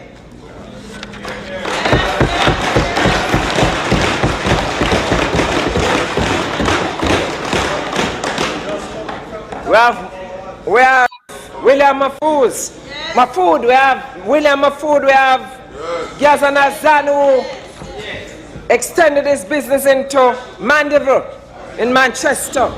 I could go on and on and on and on and on. We have so many. All I want to do is to salute them and to say thanks on behalf of the government and people of Jamaica.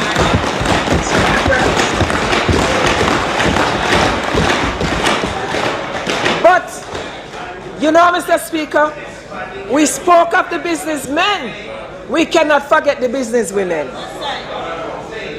Miss Yannick Page is a dynamic young woman who founded Future Services International Limited, the first company in the region to specialize in legal funding and helping companies manage enterprise risk. Mrs. Marjorie Kennedy is another phenomenal Jamaican businesswoman. She's a director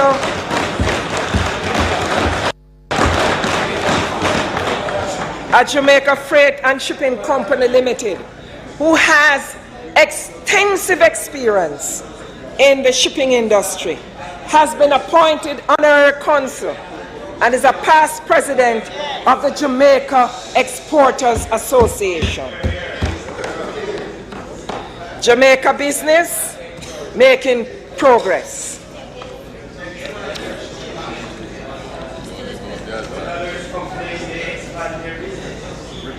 And who can forget the Azars? And I spoke about Hendrickson, and Daddy Hendrickson is the patriarch of the family. The Honorable Gordon Booth Stewart.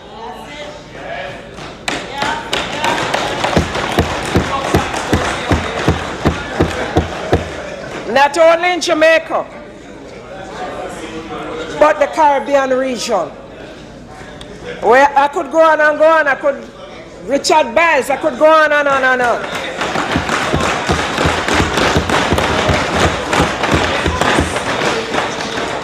But I'm not calling your name, you're not no big businessman.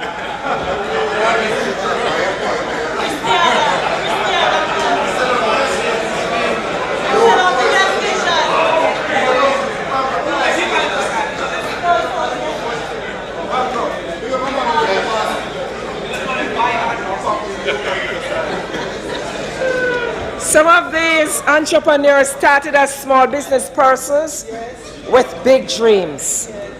They are Jamaicans and overseas investors who are serious about this country and confident in the potential and the future of this great nation.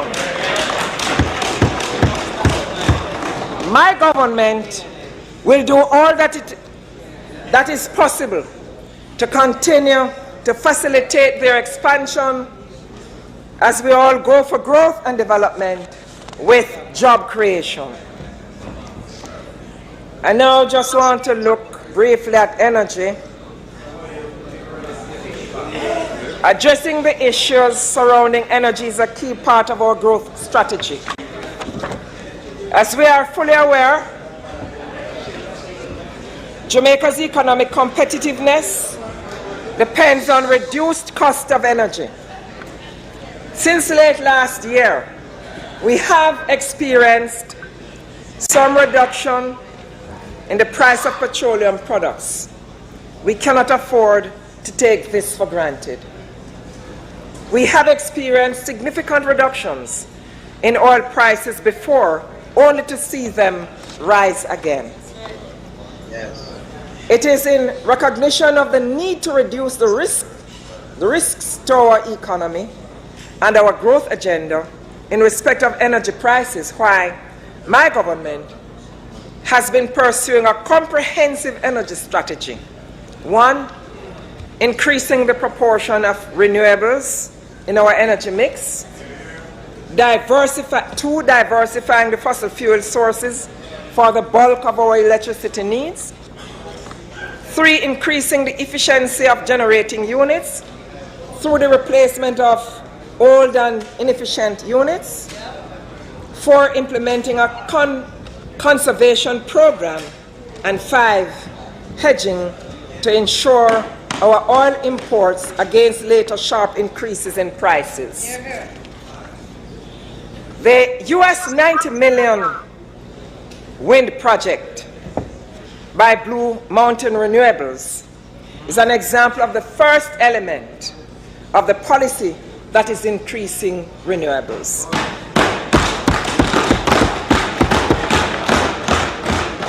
The expansion of the capacity of the Riverton wind farm and an investment to be made in a solar facility in the constituency of Southwest Clarendon are further examples of this important strategy. The decision, Mr. Speaker, by the government to accept the recommendations of the Joint Public-Private Energy Sector Team, ESET, addresses the second and third strategies of diversifying our fuel mix and ensuring more efficient power generation. A framework proposed by the team has been accepted by Cabinet. If all goes according to plan, it will involve an investment of over US $1.5 billion in a 3-year time frame. This will have a great impact on our economy, first on employment during the construction phase, as well as the purchase of local goods and services. On completion, Jamaica will be provided with adequate, stable, and cheaper electricity. Jamaica will also benefit from this development. However, not all our efforts with respect to energy are on the supply side. Quite a bit of attention is being given to the demand side as well. In other words, the way we consume energy must continue to change.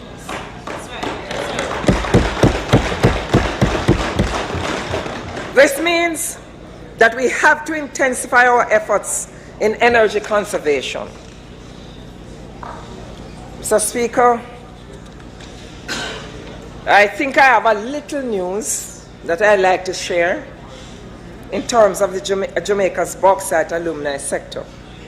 Today, I would like to inform that Rusal Alpart commenced extraction of bauxite yesterday, March 23.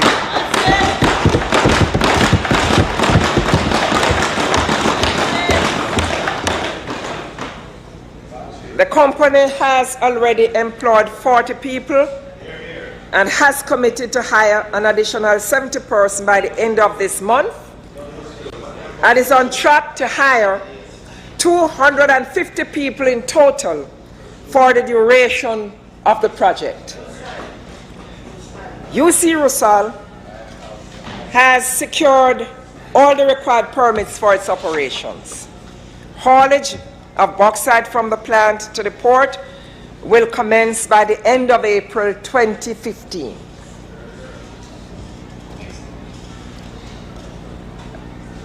Igor Dorfiev, the country manager of UC Rusal, is with us today, and I wish to thank him for his company's commitment to Jamaica.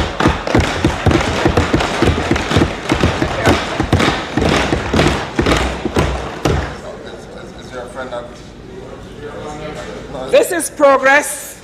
We are moving forward. Mr. Speaker, during the past 3 years, investments in the tourism sector have reached almost $35 billion with the building, renovation, and upgrading of several resort properties. This has been another year in which Jamaica has set new records in the tourism sector. We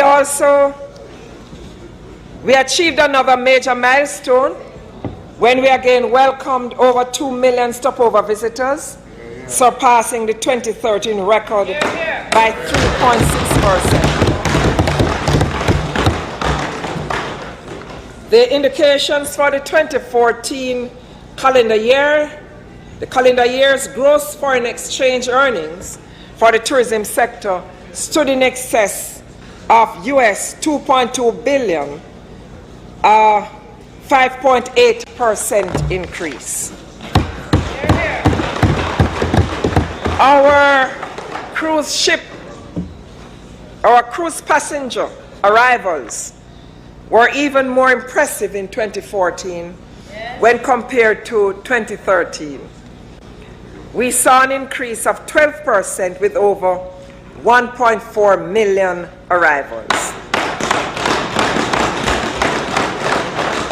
In total, Jamaica welcomed over 3.5 million visitors to the island in 2014.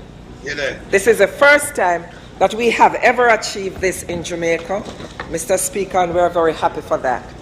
Last Friday, I was delighted to officially declare open the Hyatt Ziva and Zilero. So you hear that 3.5 for the first time, 2014, right? So when Lollipop run out, 3.4 million, and this she said this already. Them set to them as that already. Me tell you, I pay a blueprint, them a work off, you know. Continue. Hotel, Zilero Hotel in Montego Bay, and the opposition former minister was there as well. There are still more investments on stream. These are not just, I know it's shining now. But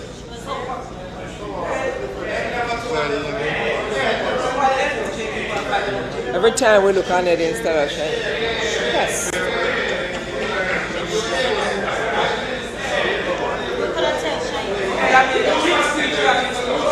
I am sure the opposition spokesperson on tourism, MP Shaini, must be very happy as well for the opening of these 2 new tourism. There are still more investments on stream. These are not just about statistics. These investments will result in the creation of new job opportunities for the sector. Additionally, Mr. Speaker, over $1.6 billion will be expended in various programs across the island, including an all-island public beach park program. We're ensuring that our children will have access to the best beaches in Jamaica and areas in which they can play and have some fun. Health tourism projects, including the Milk River Hotel and Spa redevelopment project. I really feel it's time come that we should not have our spas but to have them well developed, refurbished, so that we can, at the same time, people are going to visit the spas, at the same time can also enjoy a little of Jamaica. The Ocherius Enhancement Project, Phase 2, and an island-wide resort, and I am sure I will get the support of the spokesperson on this, the island-wide rest stop program.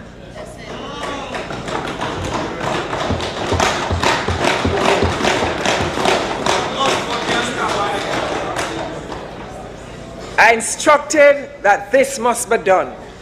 We cannot have people visiting our country and driving from one place to the other, but no proper rest stops. So that is going to be coming on stream.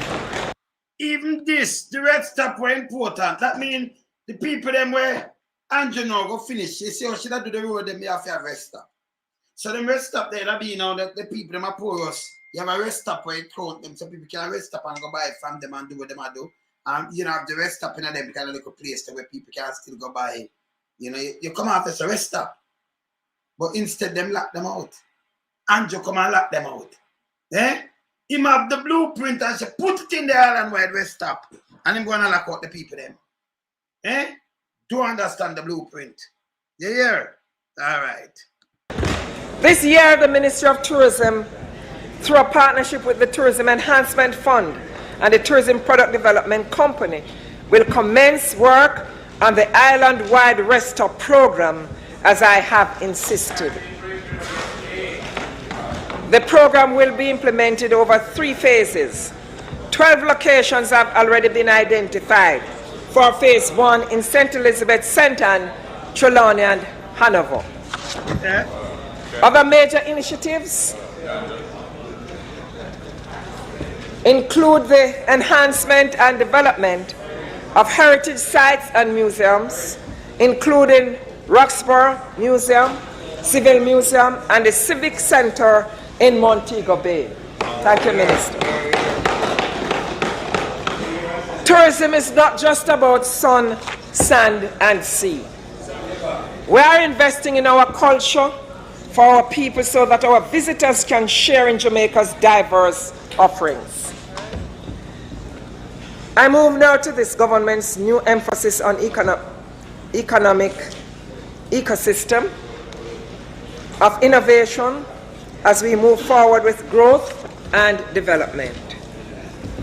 Mr. Speaker, last year, I announced the formation of the National Cultural and Creative Industries Commission and reconstitution of the National Commission of Science and Technology. You not hear this? This year, I'm pleased to say to this Honorable House that both entities have been established and are working. Both commissions are made up of private and public sector stakeholders in keeping with our inclusive partnership-based approach to governance. As a government, we are taking a targeted and focused business approach to the related cultural, creative, science, technology, energy, and math industries. I'm sure you love that, Minister of Education, the math section. This approach of creating an ecosystem for complementing sectors represents the new thinking of this government. Mr. Speaker, the objective for the government is to create an enabling environment in which more businesses grounded in innovation, talent, and science can be established and thrive. I will first take a closer look at our science, technology, engineering, and maths-based industries. An increased emphasis on the science, technology, engineering, and math is now recognized as an important route for equipping our people for the demands of the modern job markets now and in the future. So your fear approach is different. She talk about the STEM too, because she come with it. Yes. No, she tell about STEM.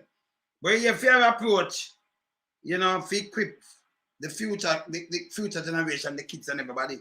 Fear approach, and that's rather lock you up and then crab and do one of them, you know, hang them, teeth, kin, neck, again tie, the one of them, hey, some people, hey, people not forget real, you know, want a real country, and a real country get rid of the barbers and them 40 thieves, them 40 criminals. It done. Take back with things them with them take with no business. Continue. Mr. Speaker, about 80% of the fast-growing occupations require the mastery of maths and scientific knowledge and skills. These include information communications-based industries, including software development and animation. It also includes biotechnology and nutraceuticals, among others. Mama Peter about real jobs now. They don't tell about call centers. Bush. Jamaica to go forward and become more competitive in these areas, we need our people to embrace STEM activities. The work of the Ministry of Education and the Ministry of Science and Technology and Mining to build up our STEM capacity is so important. As I share with you some of the STEM activities taking place, you'll immediately see the linkages to the development of our creative industries through innovation and content production.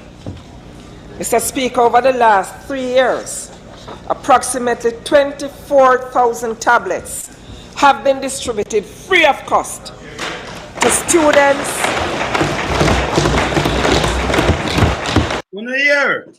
You hear what she do? I know them, they mess up the economy. She don't work for you. And you come with him lie and then come sink it. To students and teachers in 38 educational institutions under the government's 1.4 billion tablets in schools pilot project. And one school from my constituency that was, together is Selassie. Oh, I welcome the students from Haile Selassie, a school named in honor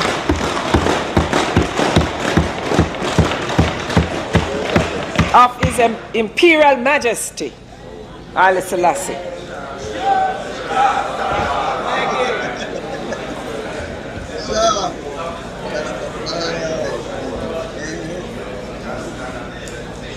These educational institutions include pre-primary schools, primary schools, all age, and junior high school, junior high, teachers college, and a special art teachers college and a special education institution. Today we have in the house, sitting in the gallery, 7 students from the Haile Selassie High School in Southwest St. Andrew. And they have their tablets. So they are proudly showing off their tablets. Yes.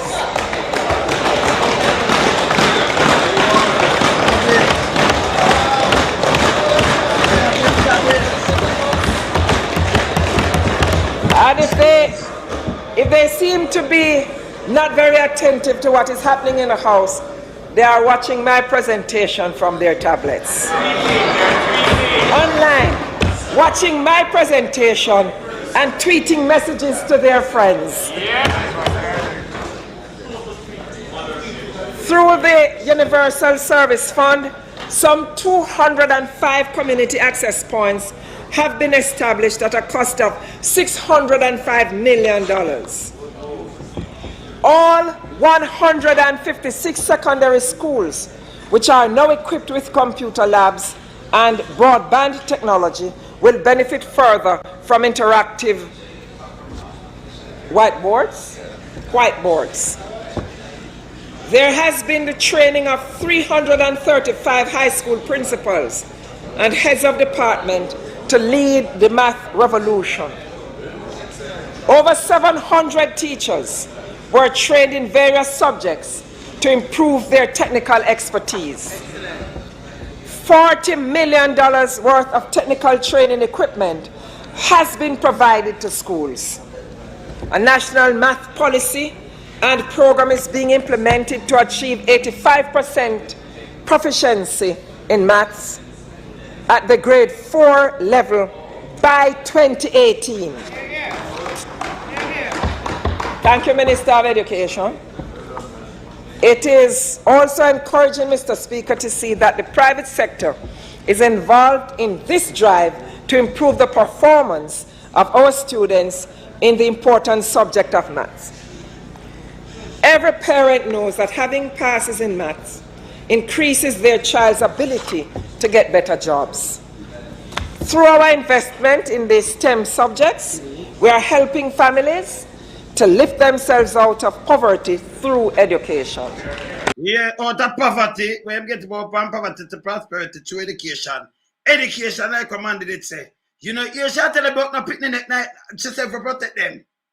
And just a random 15 years, one little boy. Eh? Him a leader? I'm not kidding me, man. This is transformation at work. We are progressing to prosperity. We have quite some way to go. You hear with the prosperity where I run with door. You hear where I get it from? Okay. But we are indeed moving in the right direction. We are moving forward. Mr. Speaker, just last month, I attended a special event showcasing the products of our nutraceutical industry, which is another important science-based sector. Over 50% of the plants identified worldwide as having medicinal properties are found in Jamaica. We also have some of the best healing waters in the world. Rockfort Mineral Springs, Milk River in Clarendon, Bath in St. Thomas. And that's why I gave instructions for them to know, look at them for some serious development so that they can also be marketed alongside our tourism as part of our tourism product. Again, we commend the scientific community for their work in this area. We are ensuring that these national assets are developed in a sustainable and strategic manner in order that our country and our people can derive maximum benefits.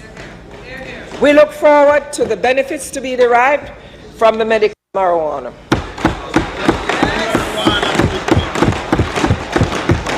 No, the medical marijuana there, you know, as them come in, Andrew them, the first them just take it and put it in an oil and think that them export the first ganja. You see it? After Portia them set it up, including Mark because them drop the legislation set speed. Yeah? And that's how them do. What we know as ganja, as medicine, we are moving forward. Science, technology, and the new creativity revolutions are directly related to each other. Many creative activities are now internet-based. Music, film, animation, special events, sport, broadcasting, and other areas are heavily reliant on technology for the delivery, certainly for the delivery and trade of creative and cultural products and services. Yeah. This is why we have paid such close attention to the development of the cultural and creative ecosystem and the economy. Mr. Speaker, this year, this government has budgeted over $2.6 billion across ministries in support of the creative economy. Of this, the Ministry of Youth and Culture and its agencies will receive an allocation of approximately $1.2 billion for ongoing cultural programs. $6 million has been allocated for implementation of programs of the Ministry of Tourism and Entertainment, including craft enhancement. This is an increase of over the approximately $11 million allocated the previous years. This is over that financial year. Through the Ministry of Industry, Investment and Commerce, approximately $83 million has been allocated for cultural and creative industries related activities. The Ministry of Science, Technology, Energy and Mining, budget related to creative industries, including specific reference to the nutraceuticals and animation industry, is $184 million. The government's budget for sports exceeds $593 million. $10 million has been allocated to the work that seeks to coordinate cultural and creative industries across ministries through the Commission. We are moving forward with new approaches and new ways of thinking to spur growth, investment, and jobs.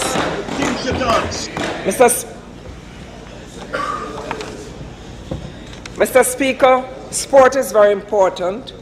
This sector exemplifies what is possible when we are strategic and consistent in our planning and implementation. I have long said that sport is the most powerful unifying force in the entire world, seconded only by music. Our enthusiasm for sport never dies. Sport is also big business. We continue to develop strategies which include the expansion of infrastructure to facilitate growth in this sector.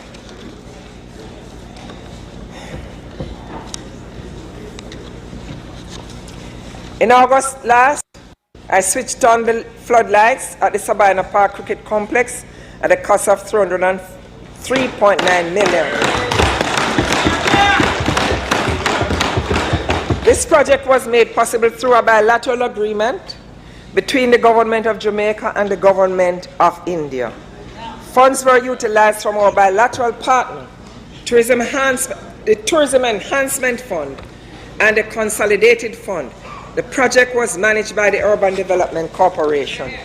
We have opened up new opportunities for the city of Kingston.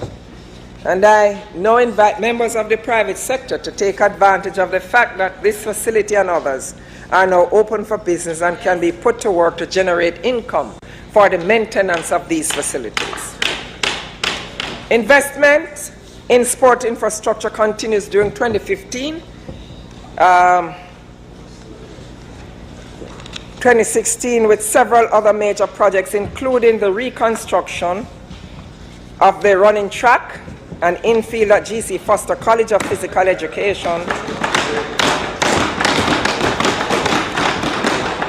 and Sport at a cost of $168 million. We have also implemented the high school sport infrastructure improvement project. $250 million is being invested in the upgrading of physical infrastructure, sporting facilities in 24 schools over a 2-year period. We established Jamaica Sport, which is a technical working group we established for Jamaica Sport, with linkages between the Ministry of Tourism and Entertainment and the Office of the Prime Minister. We'll coordinate and develop sport tourism locally and leverage brand Jamaica. Mr. Speaker, the Jamaica Athletics Association and the Minister work together on the Jamaican Athletes Insurance Plan and will also become a reality 2015-2016.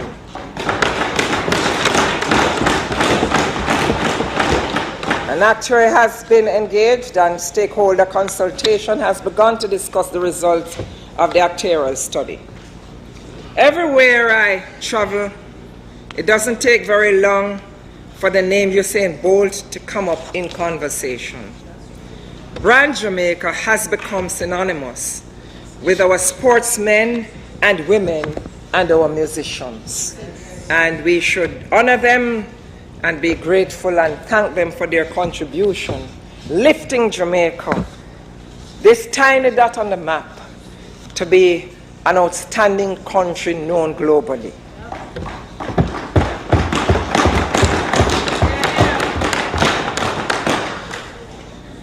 And so, as a result of this consistent effort over time, we now boast a constellation of stars, including Ambassador Shelley-Ann Fraser-Price, Veronica Campbell-Brown, Asafa Powell, Javan France, just to name a few of our athletes. I'll get into trouble if I continue.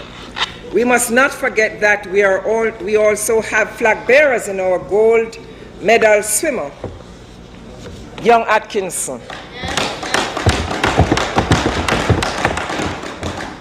Alia Atkinson, and WBA Super World Featherweight title holder, Nicholas the Axeman Walters.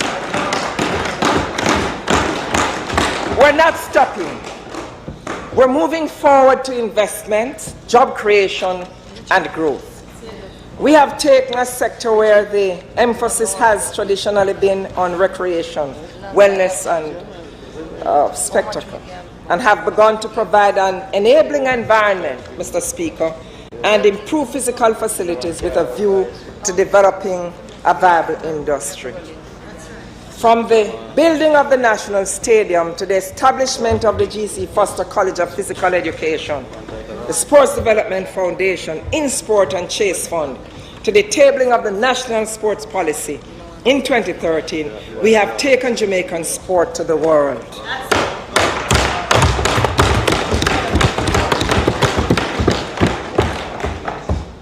We did it for sport. Our sportsmen and women did it for Jamaica. And so we'll do it for other emerging industries, including the creative and science-based industries.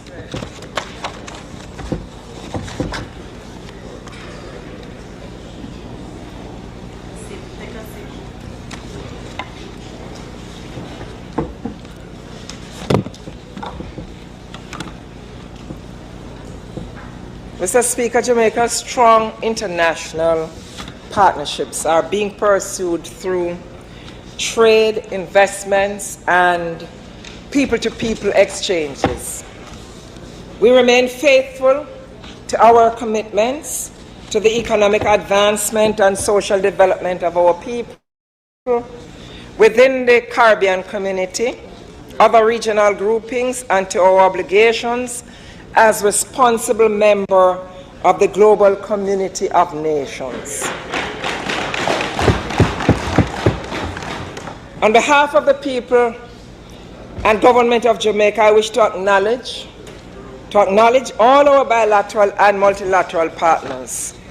In 2014, we strengthened our cooperation with our partners in the United States of America, Canada, and the UK in areas such as financial services, trade, investment, tourism, security, and human rights. At the same time, the Petro-Caribbean Agreement continues to shine as a beacon of cooperation between our two countries, Venezuela and Jamaica.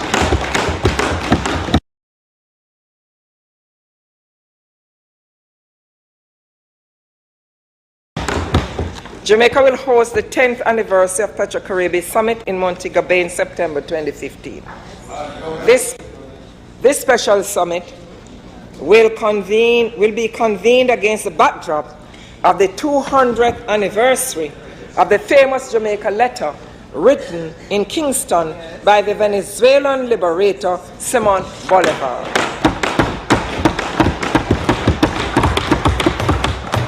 The 50th anniversary of diplomatic relations between Jamaica and Venezuela and the opening of the Simon Bolivar Cultural Center in Kingston later this year will take place this year later. The upcoming Summit of the Americas, to be held in Panama City next month, will mark a defining moment with the historic participation of Cuba.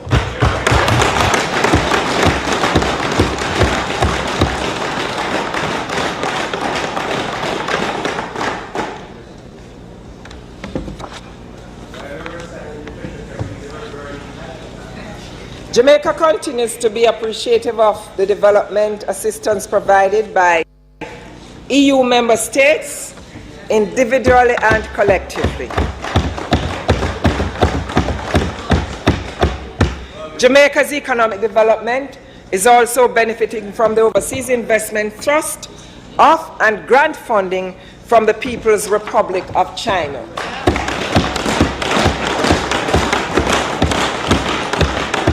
Last year, Jamaica and Japan celebrated the 50th anniversary of diplomatic relations, and renewed our mutual commitment to further cultural and economic cooperation. Diaspora relations constitute an important part of our international focus. Mr. Speaker, this year we will convene the 6th biennial Jamaica Diaspora Conference from the 14th to 18th June 2015 in Montego Bay under the theme Jamaica and the Diaspora, Linking for Growth and Prosperity.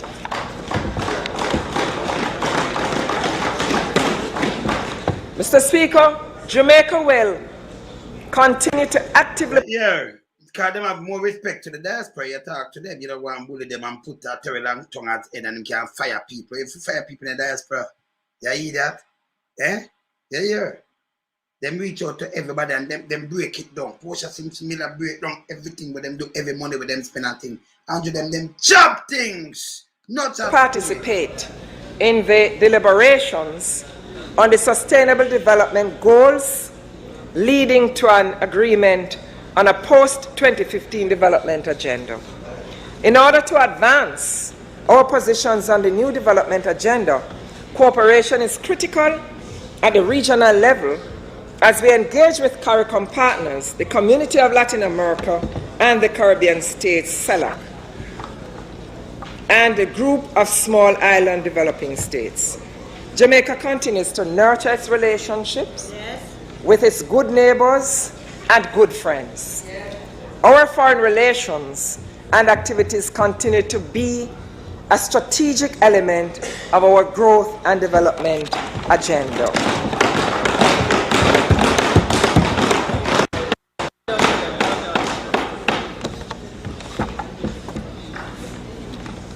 Mr. Speaker, the education reform program that we have embarked on seeks to strengthen all elements of our education system, early childhood, primary, secondary, and tertiary. There's much more to do, even as we have seen great successes across the spectrum of our education system, and I pause to commend the Minister and his team.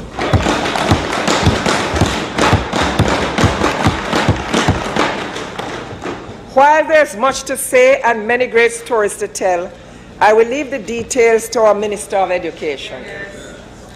There's an area I must speak to, however, which is essential to the growth agenda. That is our emphasis on productivity and training. An important part of any growth strategy is an educated and trained population. Good. Especially in the relevant areas that will lead to more and better paying jobs for our people. Yeah, people.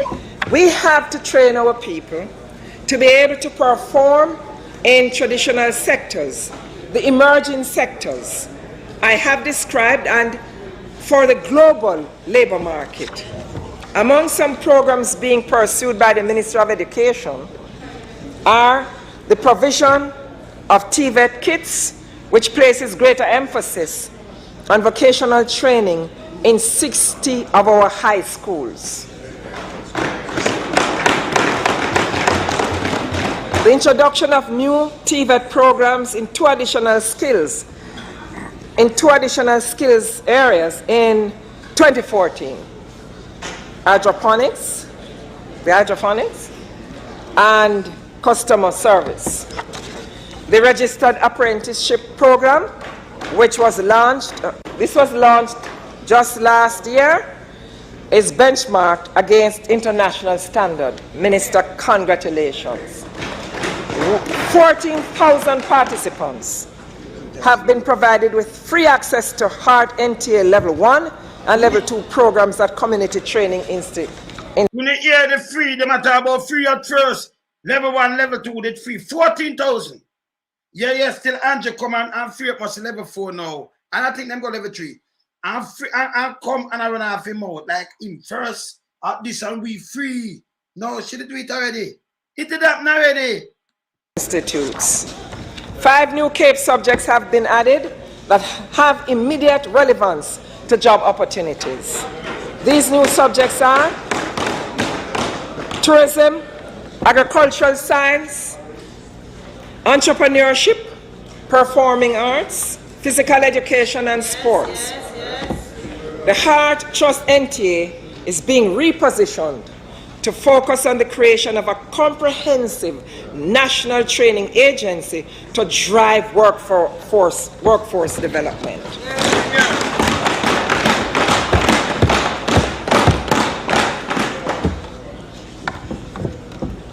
Mr. Speaker, I have outlined some of the strategies my administration has been taking as we move forward to growth.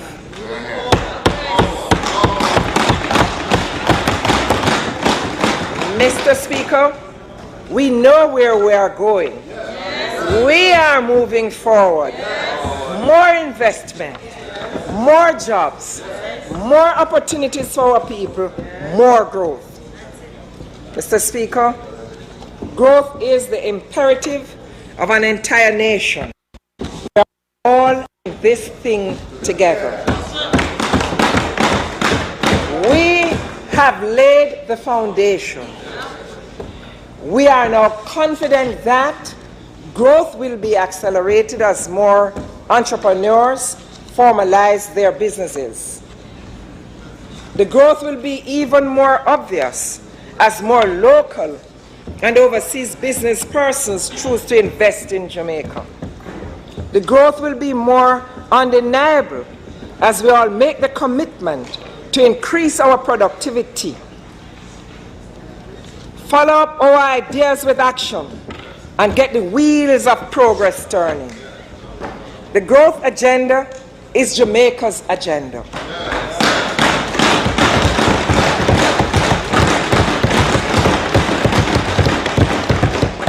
Whether you grow ginger or make music, whether you do nails or drive a taxi, whether you are in big business or small or medium-sized, private or public sector, you are part of the growth agenda.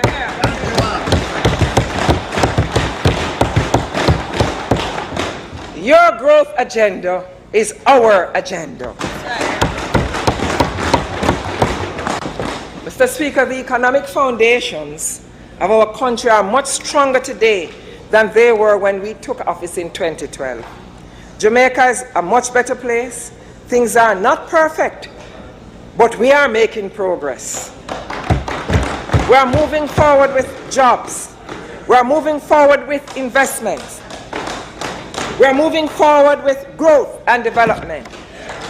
That is what we're working for. Everything that this administration does is grounded in the belief in equality of opportunity and equity.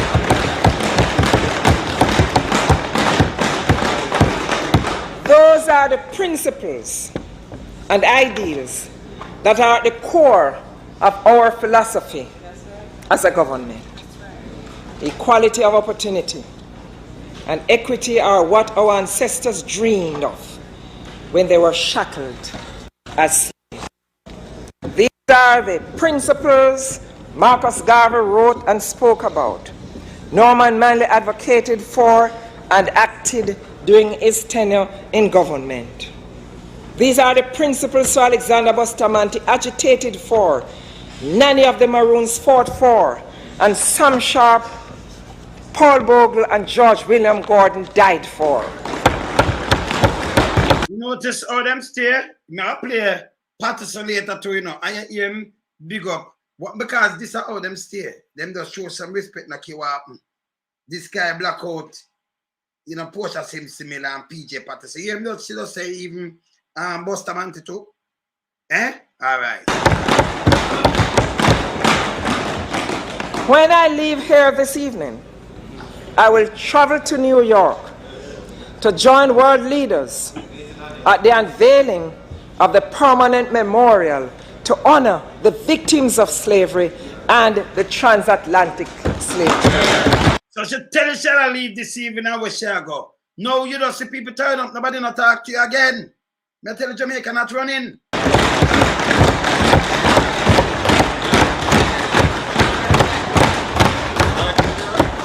This takes place tomorrow at the United Nations. This was an initiative that the Jamaican government supported strongly. Spoke about, made representation. Once again, Jamaica took the lead to propose to the world that the notions of equity and equality of opportunity must be upheld. Must be upheld. We hold fast to those principles. That is why, Mr. Speaker, our progressive agenda will not be constrained by labels.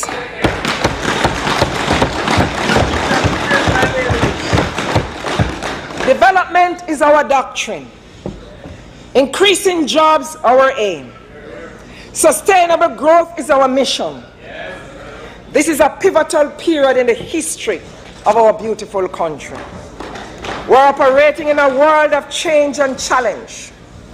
We have come this far, lifted by the resilient spirit of the Jamaican people.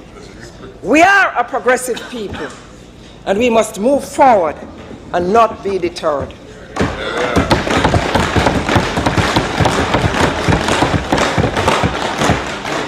We must continue to build on the foundation laid over the past 3 years. We are not there yet, but as a nation of God-fearing people, we can say, hitherto hath the Lord helped us. 1 Samuel 7 verse 12. Let us not magnify the problems, but instead magnify our achievements.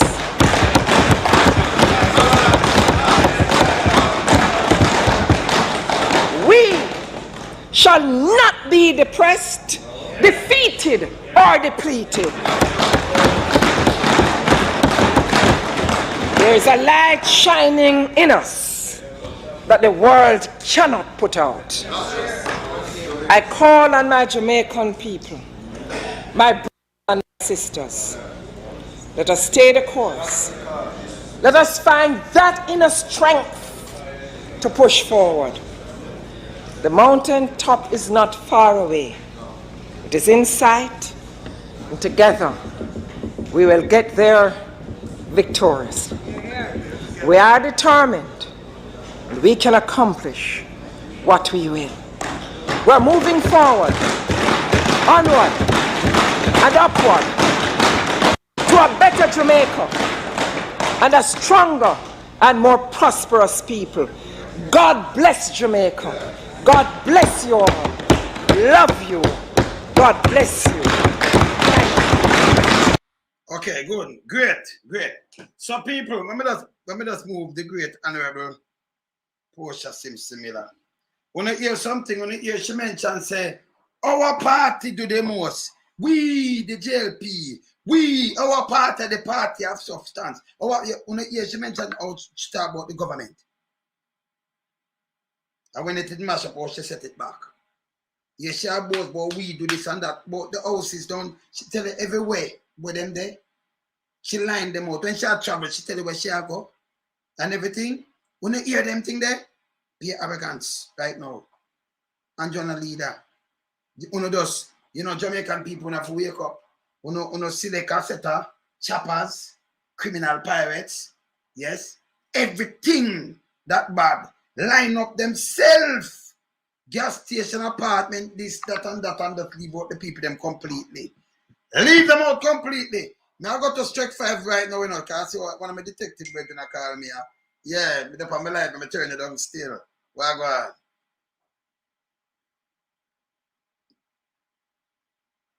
on? That gang, man. That gang. I'm not talking about that right now. I'm soon call it back.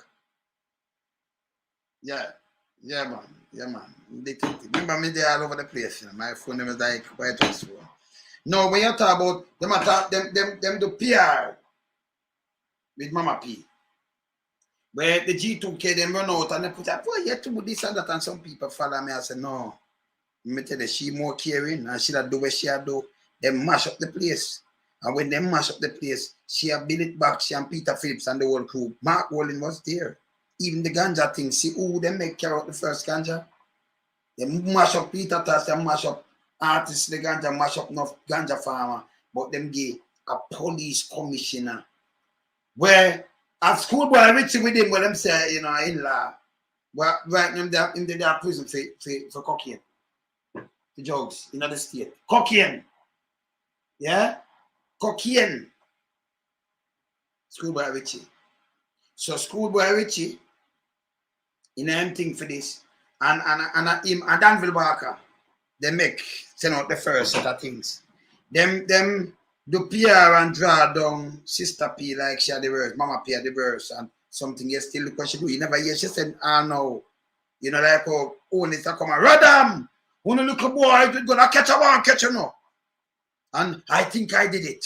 I think I did it. Hope so. Because them are can artists. Them are not politicians for Jamaica sake. You know, say them are for themselves. She thank everybody, whether you're a small businessman, they saw. Like what she said, the one that grew and grew out. And much people start from around 3. And them have over 700. And she big up Usha, big up, she even big up the PSOJ. She not even want nobody, she big up the diaspora too. She thank them. And she tell her what she do. And that great. If you salute her. I'm not bring partition too. But this nastiness. If I have people like Mandy and them same people here, you couldn't go here and much as in the parliament. You couldn't go there. Because Buster kill people. Buster send and kill people because of them here. That's like apartheid. Him say to you can just go look, go Google it and look it up in the paper. Anything when a wall in a Barnett Street lock up, it can hold in a book cemetery. And people do die. If you just go here and not lock it. Eh? That can't be no evil for me around here. I'm not doing nothing else. Or if you turn a man in an evil for kill one Jamaican for them here.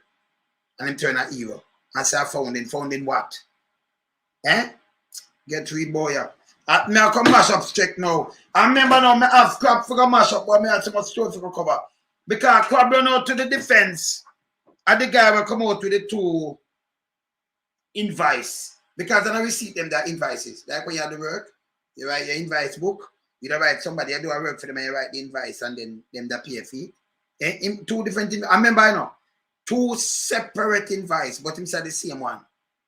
Then them go write and everything. Remember we have the whole proof. Same like the Granny Subaru and Crab run out, the National Security Minister and Deputy Prime Minister. Run out in a paper about apology. You know, see my either too. We have to burn him out straight for that. And him run for a radio station. You tell me if him have sense. Eh? That's why I tell you, said them be a corruption them in, you know. I try to both ear and ears to do apologize for wrongdoing. That guy is not a businessman, that guy a criminal too. You understand? And Will's not criminal. The whole of them are including Crab. We soon come deal with them. We soon forward enough because we come mash up the DPP. A long time we are sending it to them, long time. So we get Google Gaga. We have that one here. Who else we have? Because we have some other thing upon the streamline there. Because we don't put them on there now. We soon forward, yeah? All right. Cool.